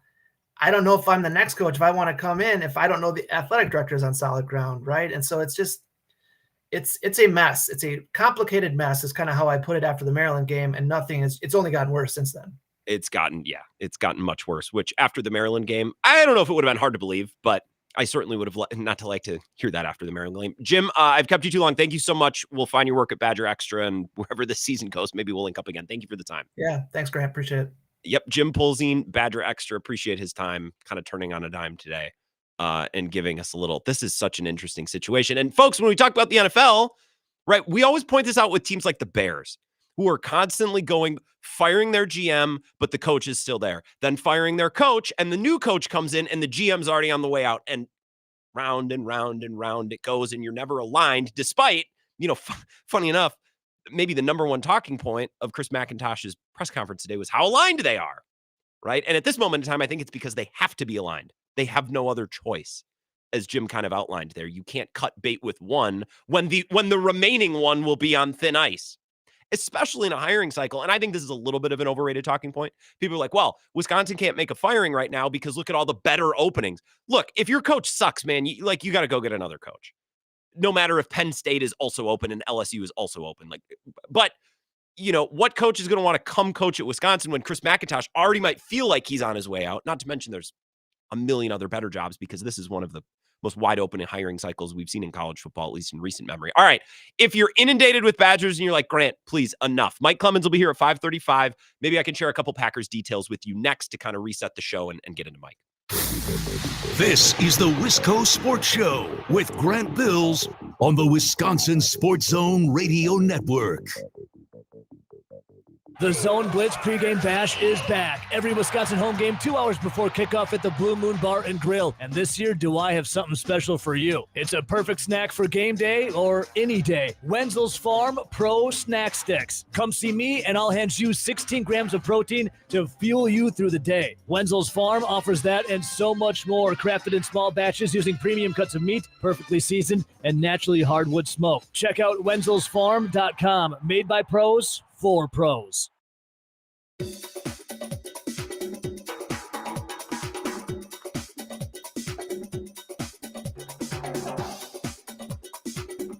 The Wisco Sports Show will resume in 3 minutes.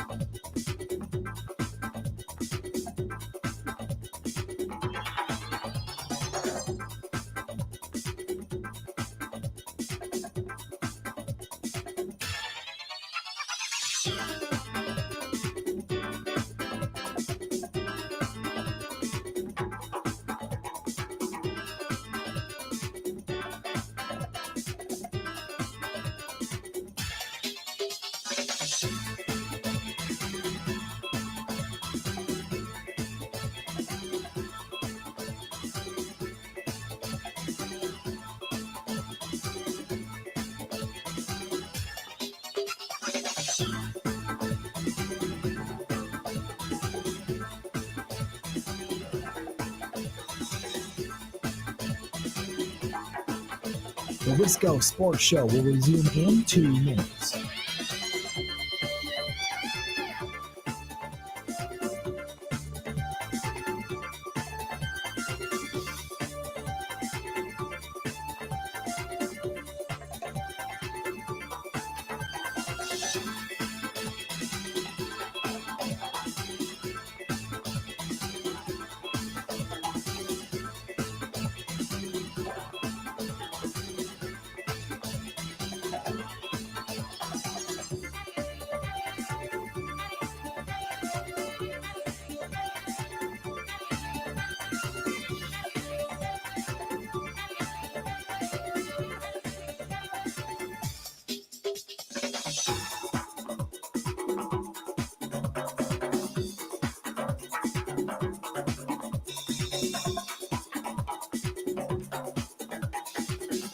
The Wisco Sports Show will resume in 1 minute.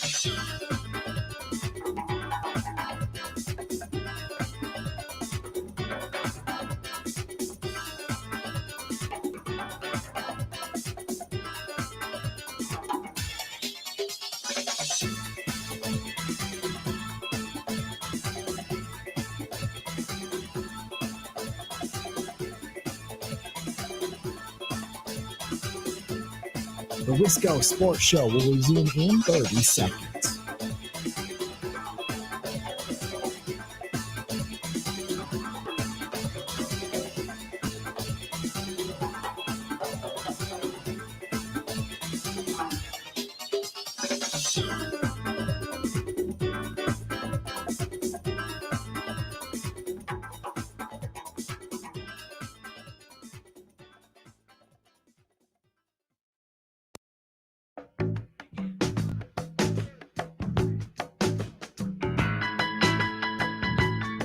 Wisco Sports Show. Jim Polzin was really good.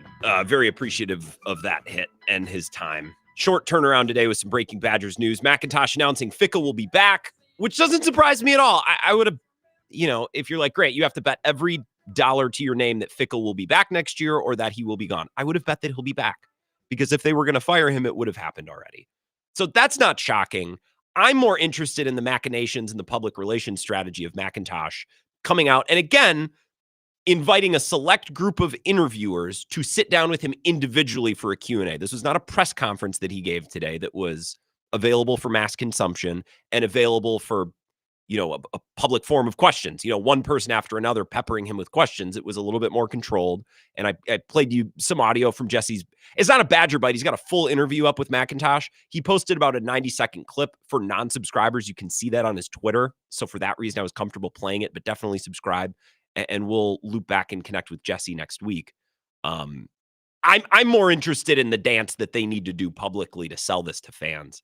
That's what interests me. That's why anytime they've put out a statement, I just lick my chops. It's like, okay, let's dig into this. Let's get into this. Mike Clemens in 10 minutes.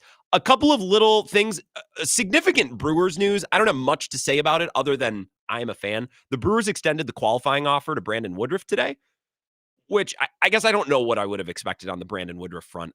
I would have felt that the Brewers and Woodruff would both have been motivated to stay together if the money didn't get stupid crazy in Milwaukee or somewhere else. The qualifying offer is 1 year, $22 million. And if Brandon Woodruff doesn't accept, and I'm reading Kurt's tweet here, if he doesn't accept, the Brewers will receive draft compensation if he signs with a different team. I would wager that Woodruff would accept that. I don't know. Maybe he can find 3 years, 50, 60 million somewhere. I don't know. If this was Freddie Peralta or, I don't know, Eric Lauer, fill in whatever random starting pitcher, then maybe I'd feel a little bit less confident in it. I don't know. Just gut feeling. I feel like Brandon Woodruff wants to remain with the Brewers and the Brewers want to keep him there. So I would imagine he accepts it. I don't know. 22 million is nothing to sneeze at all, especially after he, suffered another injury that ended his season. But again, if he could get 2 or 3 years somewhere else, maybe not 22 million a year, but if he could get 3 years, 45 million, 15 per, like maybe that's enough to chase him. And if I were the Brewers, I don't know that I would be interested in that. But again, if you're looking to sink 3 years, 40 to 50 million into a starting pitcher, I don't know that the injury riddled Brandon Woodruff is the guy that I would target. I mean, I think he's great when he's healthy and he's a dude that I want on my team. But if you got 45, 50 million bucks to go spend on a starter, I don't know that Brandon Woodruff would be at the very top of other teams' lists in the way that maybe he is for the Brewers. So I don't know. A little bit of my commentary, it's hardly informed. I haven't really read into it. But 22 million for a year to remain with the Brewers and then maybe chase a long-term deal after that. He's got to stay healthy through a full year, through a remainder of a full year, I would think. And then maybe next year he goes and looks for that deal. And then it's maybe at that point where the Brewers are like, okay, we're not going to do that. But good news. Also, Garrett Mitchell has been restated off the 60-day IL. For those of you that forgot Garrett Mitchell was on the team, I'm one of those people. A couple of Packers housekeeping items, 2 cuts from Matt LaFleur's press conference earlier today that I found interesting and germane. And I don't want to steal Mike Clemens' thunder if maybe he was going to get into this, but I'll break the ice on the Packers topic. I'll break the seal. The latest on Marshawn Lloyd. And a good question. Did he have a setback? Or is he dead? Like, which one or does he have the worst body composition of all time? Here's Matt LaFleur. No, we actually, we sent him out west to another group to try to get his body right. And so it sounds like the results are promising, but we'll see. Send him out west. I made the joke on Bill's show and on Twitter. Go follow me on Twitter, please. I crave the attention. that it would be funny if they just sent him to Madison like they did with Christian Watson. Like, man, he went around and he saw the best hamstring specialist. And then we learned that he was just like, he was at the Park Street UWL clinic or something. Right? Like, when you say that Christian Watson is going to go find the best out there, and the best might be in Madison. It might be. Great healthcare in Madison. I don't know. Any time that I've had to use it when I turned my foot into a bag of gravel, they did a good job. It's expensive, but that's expensive everywhere. Whatever. Everything's expensive. Jesus. It'd be funny. We send him out west, and really they just meant Madison or Wausau. I don't know. And Neilsville. He went to the Marshfield Clinic. Who knows? Matt LaFleur on the kicker situation. Brandon McManus has been worse than I think a lot of Packers fans would lead you to believe. He's been very inaccurate. He has missed a lot of kicks. So what are we doing there? Well, I think every time it's a competitive situation. So, we're going to have both of the guys kick today, and we'll kind of see where Brandon's at in terms of his health and whatnot, and go with who we feel like gives us the best opportunity to go out there and compete and win. I would just like to say that I am not on board for a kicker competition in week 10. This does not interest me. I just, this sucks, man. I don't like this. I don't like this at all. So what, are we going to have 2 kickers active on Monday? And then we're going to roll McManus out there for a 49-yarder and he's going to miss it. So then we bench him and we run Haversick. So it's going to be like Hornibrook and Cone. Puke. And it might ultimately be what's best for the team. But no, I don't even buy into that. It's a kicker. I'm not keeping 2 active kickers on the game day roster. You have no interior D-line. You can't use a spot. You cannot use a spot on a kicker. So having him compete through the week, whatever. A competitive situation is fine, but at some point, someone's got to win the competition. We can't just have a competition weekly and then Haversick kicked really well this week. I guess we'll use him on Monday night, and then next week we'll reevaluate. I don't know, man. I'm just not a fan. I also didn't really love what Matt LaFleur had to say about McManus on Monday, and I have the audio here. We never ended up getting to it. I don't remember if it's because there was breaking news or what.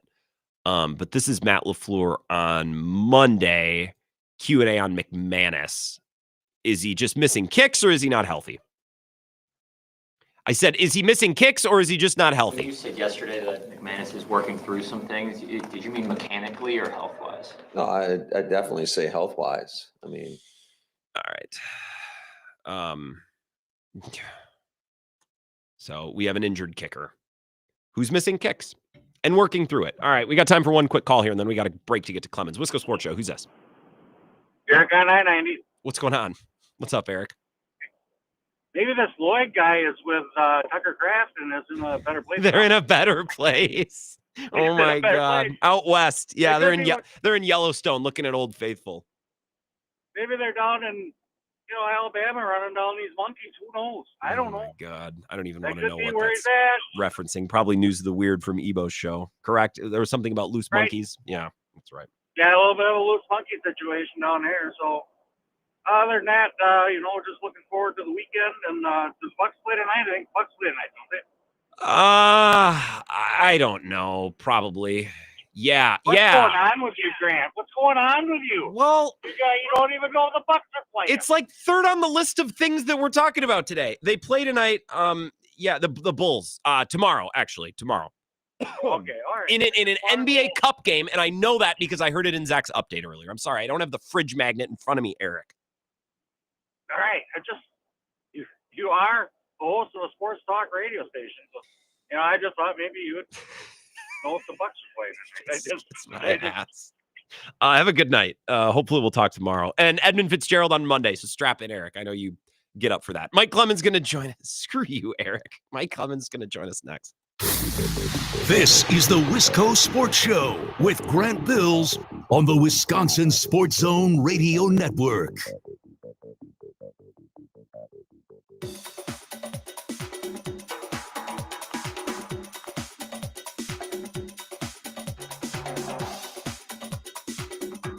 The Wisco Sports Show will resume in 5 minutes.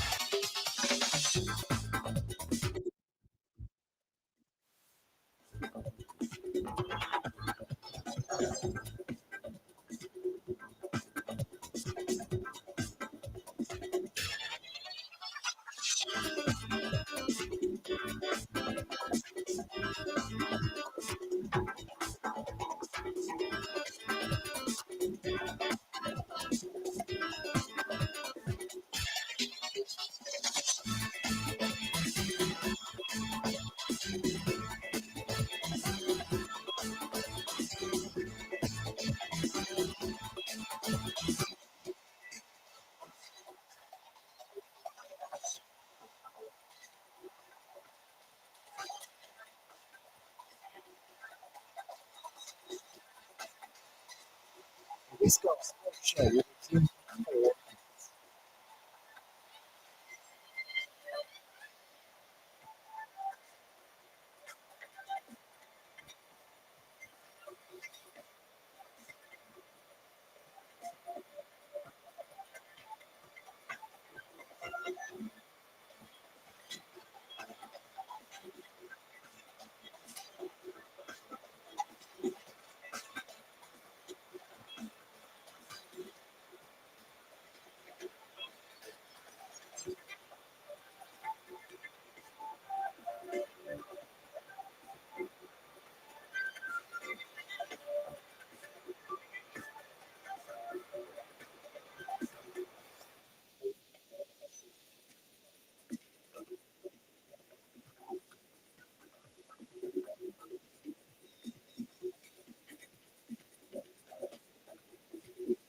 The Wisco Sports Show will resume in 3 minutes.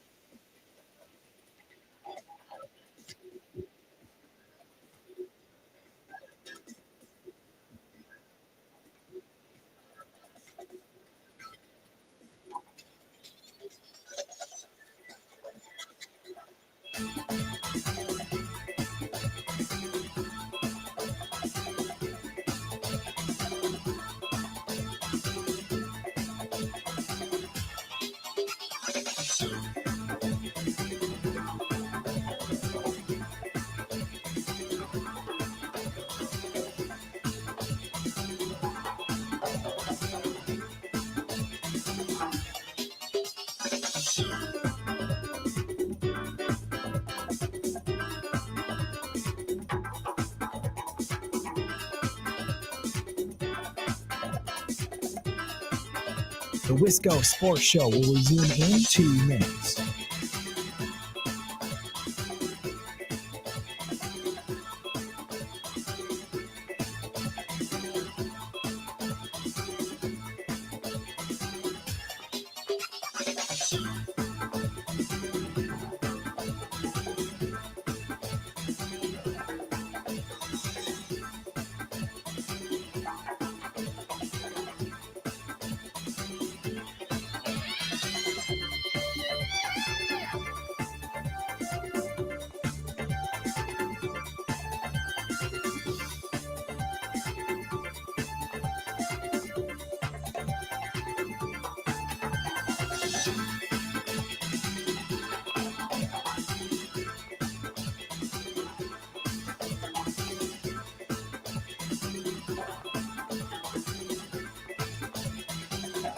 The Wisco Sports Show will resume in 1 minute.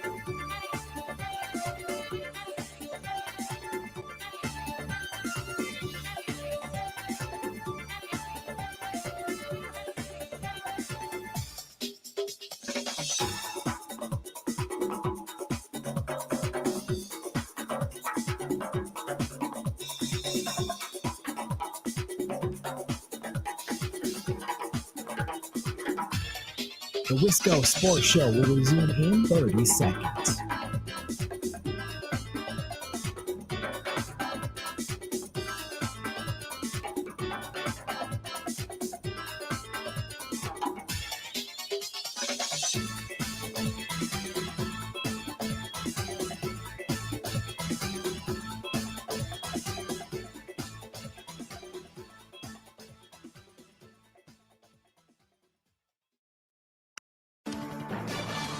You know, we got to take advantage of every game. You can't let any game kind of, look past any game, kind of look forward to other games. So having 2 L's to this team last year, losing the playoffs in them. Definitely a team, you make playoffs, you know you're going to see a team like this again. So you got to maximize these opportunities and you want to go win this game. But I think whoever that is, we got that mindset. We're going to go 1-0 every week. That's Jordan Love talking about a big rematch against the Eagles. And we can talk more about this tomorrow. We've been pretty Badger heavy so far, but Mike Clemens joins us now. And Mike, I think there's going to be a lot of eyes on this game.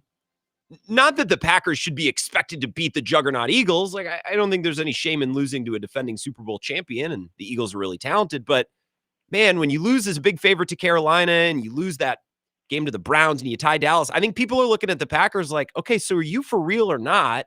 And Monday is a standalone game that everyone's going to be watching. I think everybody's going to be locked in and very interested to see what the Packers do. What's so weird about the Packers season so far is the games you thought they might lose, they won, like the Lions, like the Commanders, and the games that they lost are the ones you put down the automatic W. Yeah, those are the Oh, the Sundays where Browns. like, oh, this should be easy. This won't be too stressful. Yeah. Yeah, the Browns at noon in Cleveland in early autumn, no problem. Hey, Carolina Panthers at Lambeau, come on. 13.5 point favorites. Yeah, exactly. Yeah. So, Packer fan hopes that, well, let's see if you're going to be under the lights on Monday Night Football, that you play your best game against the defending champs who have lost 2 games and they're coming off a bye. But let's go to the injury report. Saquon Barkley is going to play. I mean, he's coming out of the bye week with a groin injury, and he was full participation today. A.J. Brown, the receiver with a hamstring, full participation today. Yep. Cam Jurgens, though they've had their fair share of injuries on the offensive line, very similar to what the Packers have gone through this season. He's got a knee and did not participate, so they're probably going to have to shuffle guys around to play at center. Nolan Smith, I'll get into this a little bit later on. He had a triceps, but he was full participation today, and that's the guy that I'd like to see Elton Jenkins clean his clock, and for reasons I'll explain in just a minute. Yeah. For the Packers, they said today that Lucas Van Ness will not play. He's still dealing with a foot injury. Wicks was back, right? Wicks was back. Let me see if they listed him as limited today. LaFleur He's said been out limited in the presser, I think. He's been out with a. Do they even have him down here? Yeah, there he is. A calf injury, limited participation for Dontavian Wicks today. And let's see, the shoulder injury with Matthew Golden, he was limited as well, as LaFleur revealed to us this morning. But Nate Hobbs, with that story came out a couple days ago. Yeah, he's now had problems with both knees. He did not participate, and so he's probably out for this week's game. Now, I don't understand. I did not have a chance to talk to my colleagues who cover the Green Bay Packers, and I don't know if they're just baiting Matt LaFleur for this question. Did I not make it clear in May that the Green Bay Packers could care less about the tush push from Philadelphia? Yeah. That this thing starts when we're down at Combine, and we're sitting right there next to Gutekunst and saying, oh, there's this report that you guys are going to try and get the tush push ban. Yeah. I saw a report from the league about the safety of it, questioning the safety of the play, which means, the lawyers got involved. Hey, if a quarterback breaks his neck in this thing, this is going to be bad news for the league. Let's see if we can get it banned. Let's have the Green Bay Packers. We gave them the draft. Let's have them do it. So, but first you ask Gutekunst, you ask Mark Murphy in the hallway. Yeah, something about that. Yeah, talk to Matt. Well, Matt's not down there. So then we wait. Then you go to NFL meetings. And then, LaFleur is practically reading off of 3x5 index cards. It's all scripted. And then you say, well, did you write the proposal? No, we've got people, higher up than me that handle things Just like that. pass the buck to the next person, yeah. And that's, remember I said to you on the air, who is this Matt? Who's this guy? And what have you done with the Matt LaFleur that I know? Mm-hmm. Wait a minute. They ran Tucker Kraft on a tush push, play last year. And as Rob Domofsky from ESPN pointed out today in the press conference, you got 2 years ago, with Jordan Love, your fresh new quarterback as the starter, you ran out with your quarterback 4 or 5 times. Mm-hmm. So this was the question and answering. Listen to LaFleur try and say, and the reason the reason I know for a fact that this is Mike Florio from Pro Football Talk. He got this thing nailed because he was interviewing the president of the Detroit Lions at one of those NFL meetings, because the Lions were also trying to get a change in this. Remember the questions raised about the way we seed teams getting into the postseason, and should it be just straightforward wins or loss, or should changing between how you are in a division? You could be in a lame division and get in with almost a losing record versus two or three of these other teams that have got 10, 11, 12 wins and they get kicked out. So Ron Wood, the president of the Lions, said, "Oh yeah, we got nudged by the league to pitch that when really didn't come from Detroit." Really? And then they got then Pro Football Talk and Florio got the league or some source to admit, yeah, we nudged the Packers too. It really wasn't the Packers' idea. We asked them if they would propose it in the meeting. It's just politics, Yeah, the puppet master. Just Yeah. pulling the So strings. first question out of the box today is Matt LaFleur, because you've been waiting for Week 10 and playing the Eagles, and it's about the Philly tush push. So what do you think of the tush push? Phil Huber. Yeah, I think the best way to stop it is to not to allow it to happen. You can't allow them in those short yardage situations, because you know exactly what they're going to do, and they've been pretty successful at it, obviously. It could happen. How do you teach how to Sure. stop I mean, we'll always have a plan. I guess we'll have to wait and see. I mean, less from a schematic standpoint, just from a fundamental technique. That's what I'm talking about. Yeah, there's fundamentals and techniques that I'd rather not get into. We can have a conversation after the game. Is your opinion on it changed at all from the comments you made at the annual Yes, meeting? I'm not going to get into it.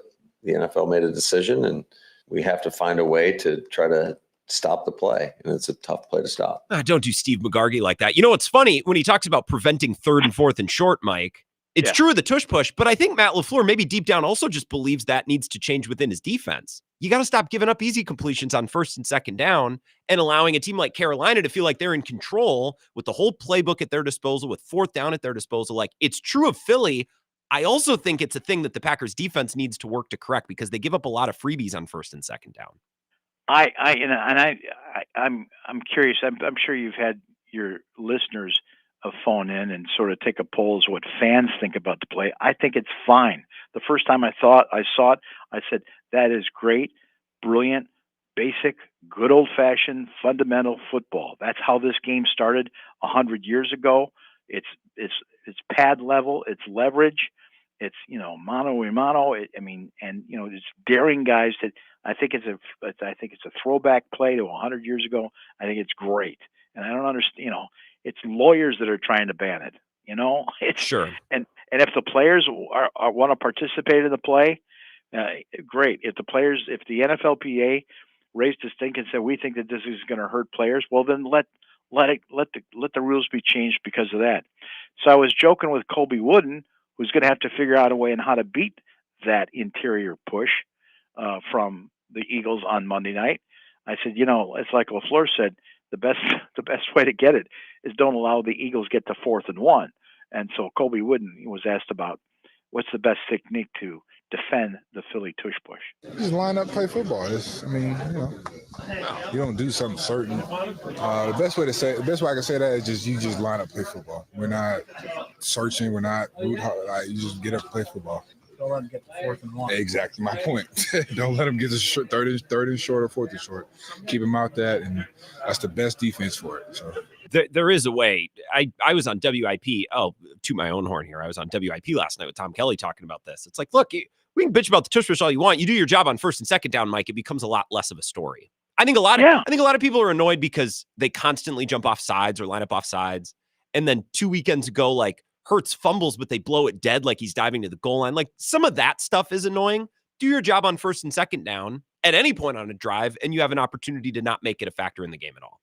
And we met with the NFL refs this summer during training camp when they came to Green Bay for a couple of days to watch practice. And they admitted it's a tough play to ref, man. It looks like they've just given up. It looks like they're not even trying. You know what I mean? Like when I watch it on television. Yeah, it's a tough play to ref. So Nolan Smith is at edge guy for the Philadelphia Eagles. And as I talked about this in the visitors' locker room there at the Link after the Packers lost that playoff game, and there was a pretty close score, remember, there's Elton Jenkins, and his arm had gone completely dead. And I didn't know how bad of a shoulder injury it was or just a stinger, but he had to have teammates help take his jersey off and shoulder pads off because that left arm was just gone. And he got knocked out. I think it was the second quarter. And you go back and you look at the play, and they had run a play to an opposite side. The ball was past the goal, the line of scrimmage, and he's just kind of looking to his backside, and this dude just crashes in from the left side and takes his helmet and drills it into his right shoulder. Just drills it into his right shoulder, and the arm goes dead. It's a very severe stinger. Now, he said he didn't need surgery when I talked to him the first time. He had a little bit of a holdout, if you will, last spring. But it was a good old-fashioned dirty shot. Yeah. It was Vic Fangio, and because we talked to Cooper DeJean then at the Super Bowl and Zach Bond from Wisconsin, these other players, like, yeah, you know what? The refs are going to keep the flags in their pockets and hit somebody on every play, okay? Just find somebody to hit. If the play's out of your way, find somebody to hit. Try to make it a legal hit, in the area where you can hit, but hit somebody. And that's what this guy did, Elton Jenkins. In the meantime, and so I'm trying to say, a little revenge game, right? But in the meantime, this Packers offensive line has got to solve their problem about being consistent, finishing. What's the key for the Packers offensive line to dominate all 4 quarters of the game, Elton Jenkins? Start fast and finish fast. One of the main things. I feel like even our last game, Carolina, I feel like we started fast. It was just the little hiccups and things like that. I feel like finishing more so like conditioning and stuff like that. So after practice, we do gashes and individuals, making sure that we using the right technique. If the technique not good, just do it again and just don't get bored with repetition and stuff like that. And it'll help us out in the long run. Mike Clemens is here. The Bay Motel in Green Bay sponsors appearances. It's the second time I've heard conditioning in the last couple of weeks, and that makes me a little nervous. It's like, you guys not in shape? It's week 10. Whatever, though. We'll set that to the side. Mike, a big story this week is going to be what the Packers do differently on offense without Tucker Kraft. Yeah, well, and so, and you just made that move. You had Ben Sims, which, you thought was your number 3 tight end because I liked him. They picked him up, and he was on special teams, and he had made some catches. But in the past year, they picked up this John Fitzpatrick, who's from Georgia, then played for the Georgia Bulldogs. He is 6'7". He's 262, just 25 years old, 4th year in the league. He had a cup of coffee with the Falcons. They are deep at the tight end position. Got released. Packers scooped him up, and at some point, he surpassed Ben Sims. And now this, Eagles team, Howie Roseman, the Eagles GM, loves them, Georgia Bulldogs, just like, Brian Gutekunst does. And they got 8 guys from the Georgia Bulldogs on the Eagles roster. Jalen Carter at defensive tackle, Jordan Davis at defensive tackle, this Nolan Smith I talked about at the outside linebacker. 8 guys in there. And so, we're talking to John Fitzgerald, number 86. Look for him now. He'll be getting more reps with number 85 done for the year with the torn ACL, about facing so many of his former teammates or alum from the Georgia Bulldogs now on the Eagles roster. I'm really excited to play against them. I think, there will be some talking on the field, but I'll catch up with them after.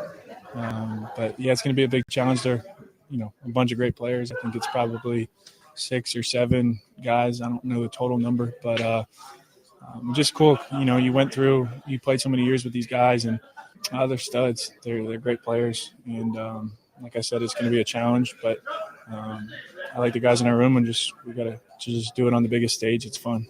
Go do what we're capable of doing. I'm not convinced that John Fitzpatrick or even Ben Sims before him don't fit this offense better. I remain very skeptical of Luke Musgrave. We'll see what he's able to do with some, expanded possibilities and target share on Monday night, Mike. But I don't know. I think the bigger, more musk-ox blocker tight ends fit a little bit better in this Packers offense. But we'll see. I guess it relies on the game plan and exactly how they want to attack Philly. Yeah, so, and the Eagles were active leading up to the trade deadline. They picked up a defensive lineman. They picked up 2 corners, including Jair Alexander. Now, Old I don't friend. know. I don't know if he's going to be ready for this game, but the Ravens moved on from him, sent him to the Eagles. Now he's got a chance to, be in the playoffs if he can stay healthy with that knee or whatever he's got going on. So I talked to Jordan Love about Jair. I said, I'll never forget. This was years ago. This is before maybe Jordan got to Green Bay. I said, Jair, man, it was like a Friday afternoon. These guys are cutting out. They got their night off before the game on Sunday. And he was humming to some tune. He put on his sunglasses and his bling and stuff. And he's walking out past 2 or 3 of his teammates, and he flips around, and he does a full Michael Jackson moonwalk out of the locker room, through the doors, out to the parking lot, to the cars. And I asked Jordan Love, I said, what kind of a character was Jair Alexander? Oh yeah, I mean, Ja is definitely a character. I got a lot of great memories from being here with Jair. Obviously, he's a phenomenal player, and so we'll see what it's like if he's going to be out there, and what the situation might be coming Monday. But yeah, definitely got a lot of respect for Ja. He got to be aware of him when he's out there on the field, wherever he is at. So we'll see what the situation is. But no, definitely got a lot of great memories from Ja being here. Came up behind you and put you in a headlock in front of all of us and said, "Best QB in the league." Yeah, no, definitely. Definitely meant a lot to me. I think Jaws is one of those players that, I got a lot of respect and a lot of love for him to do that. Like you said, maybe I hadn't played yet, but obviously going to get some in practice. So definitely meant a lot for me. Builds confidence to have, the guys in the locker room, vouching for you in different situations. So it was cool, but that's Ja. You never know what he's going to do. Wasn't expecting it, and it was a pretty funny moment. So yeah. Interesting. Well, we'll see. I would say that if Tucker Kraft was playing again in this Eagles game, that one attempted tackle from Jair would put him out the rest of the year. But I guess he won't have that problem. So I'm just interested to see if Jair's ever going to be able to be on the field. He was so bad in Baltimore. But who knows? Howie Roseman always looking to find value. That's kind of what the Eagles do. Mike, we will talk to you tomorrow to wrap up the week on Bill's show. Anything specific that you're going to have in mind or that you're going to want to talk about tomorrow? Got about 30 seconds. Yeah, no, but here's a story I'm working on. Okay, and I'm working on it. I can't confirm it, but this tragedy down in Dallas, this Marshawn Nealon kid, 24 years old, defensive end for the Cowboys, who I believe his mom died a couple weeks ago. He's in a chase. He gets out, flees his car. The police are saying took his own life with a self-inflicted gunshot wound and all that. I think the Packers had brought him in during his draft year for one of those 30 visits. I mean, he went like in the second round. That's right. The Cowboys. Can't confirm that. Was told that today, but I'll be kind of working on that. I just curious, just that connection to the NFL like that. Everybody knows everybody. It's such a small community. Well, and a really shocking story, and probably the biggest story in the NFL today. Well, we'll talk to you tomorrow, Mike. Appreciate your time always.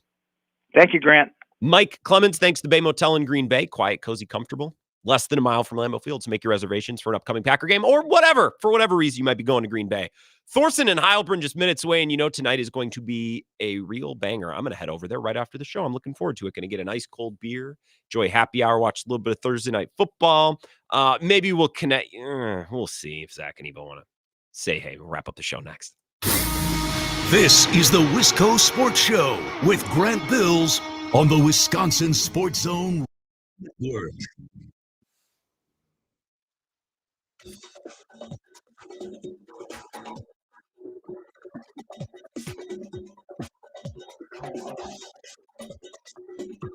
Wisco Sports Show will resume in 3 minutes.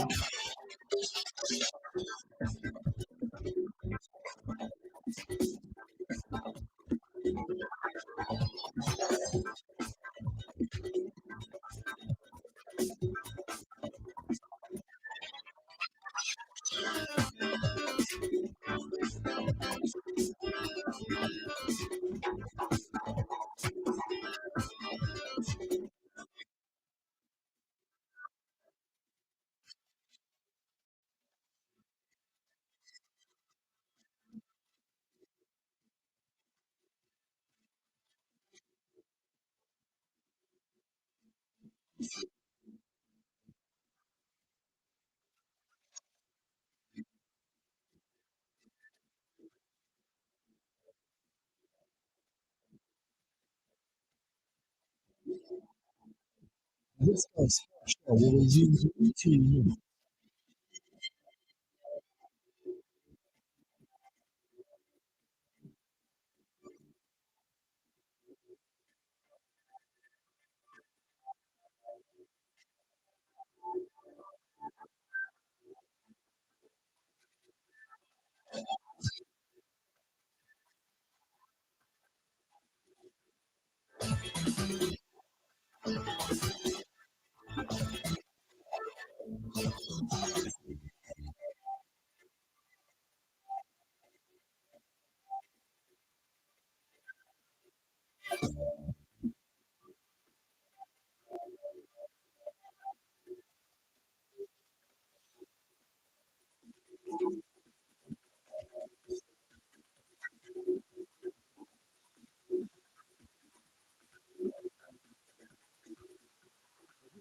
Sports Show will resume in 1 minute.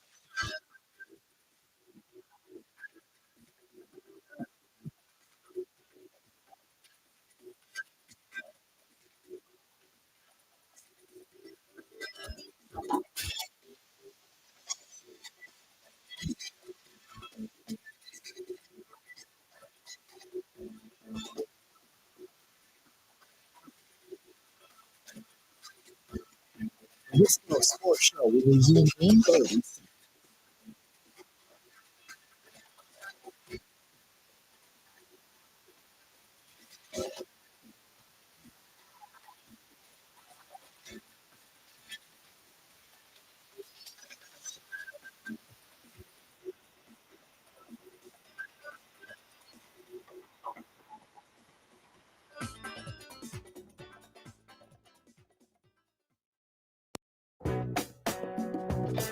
Wisco Sports Show.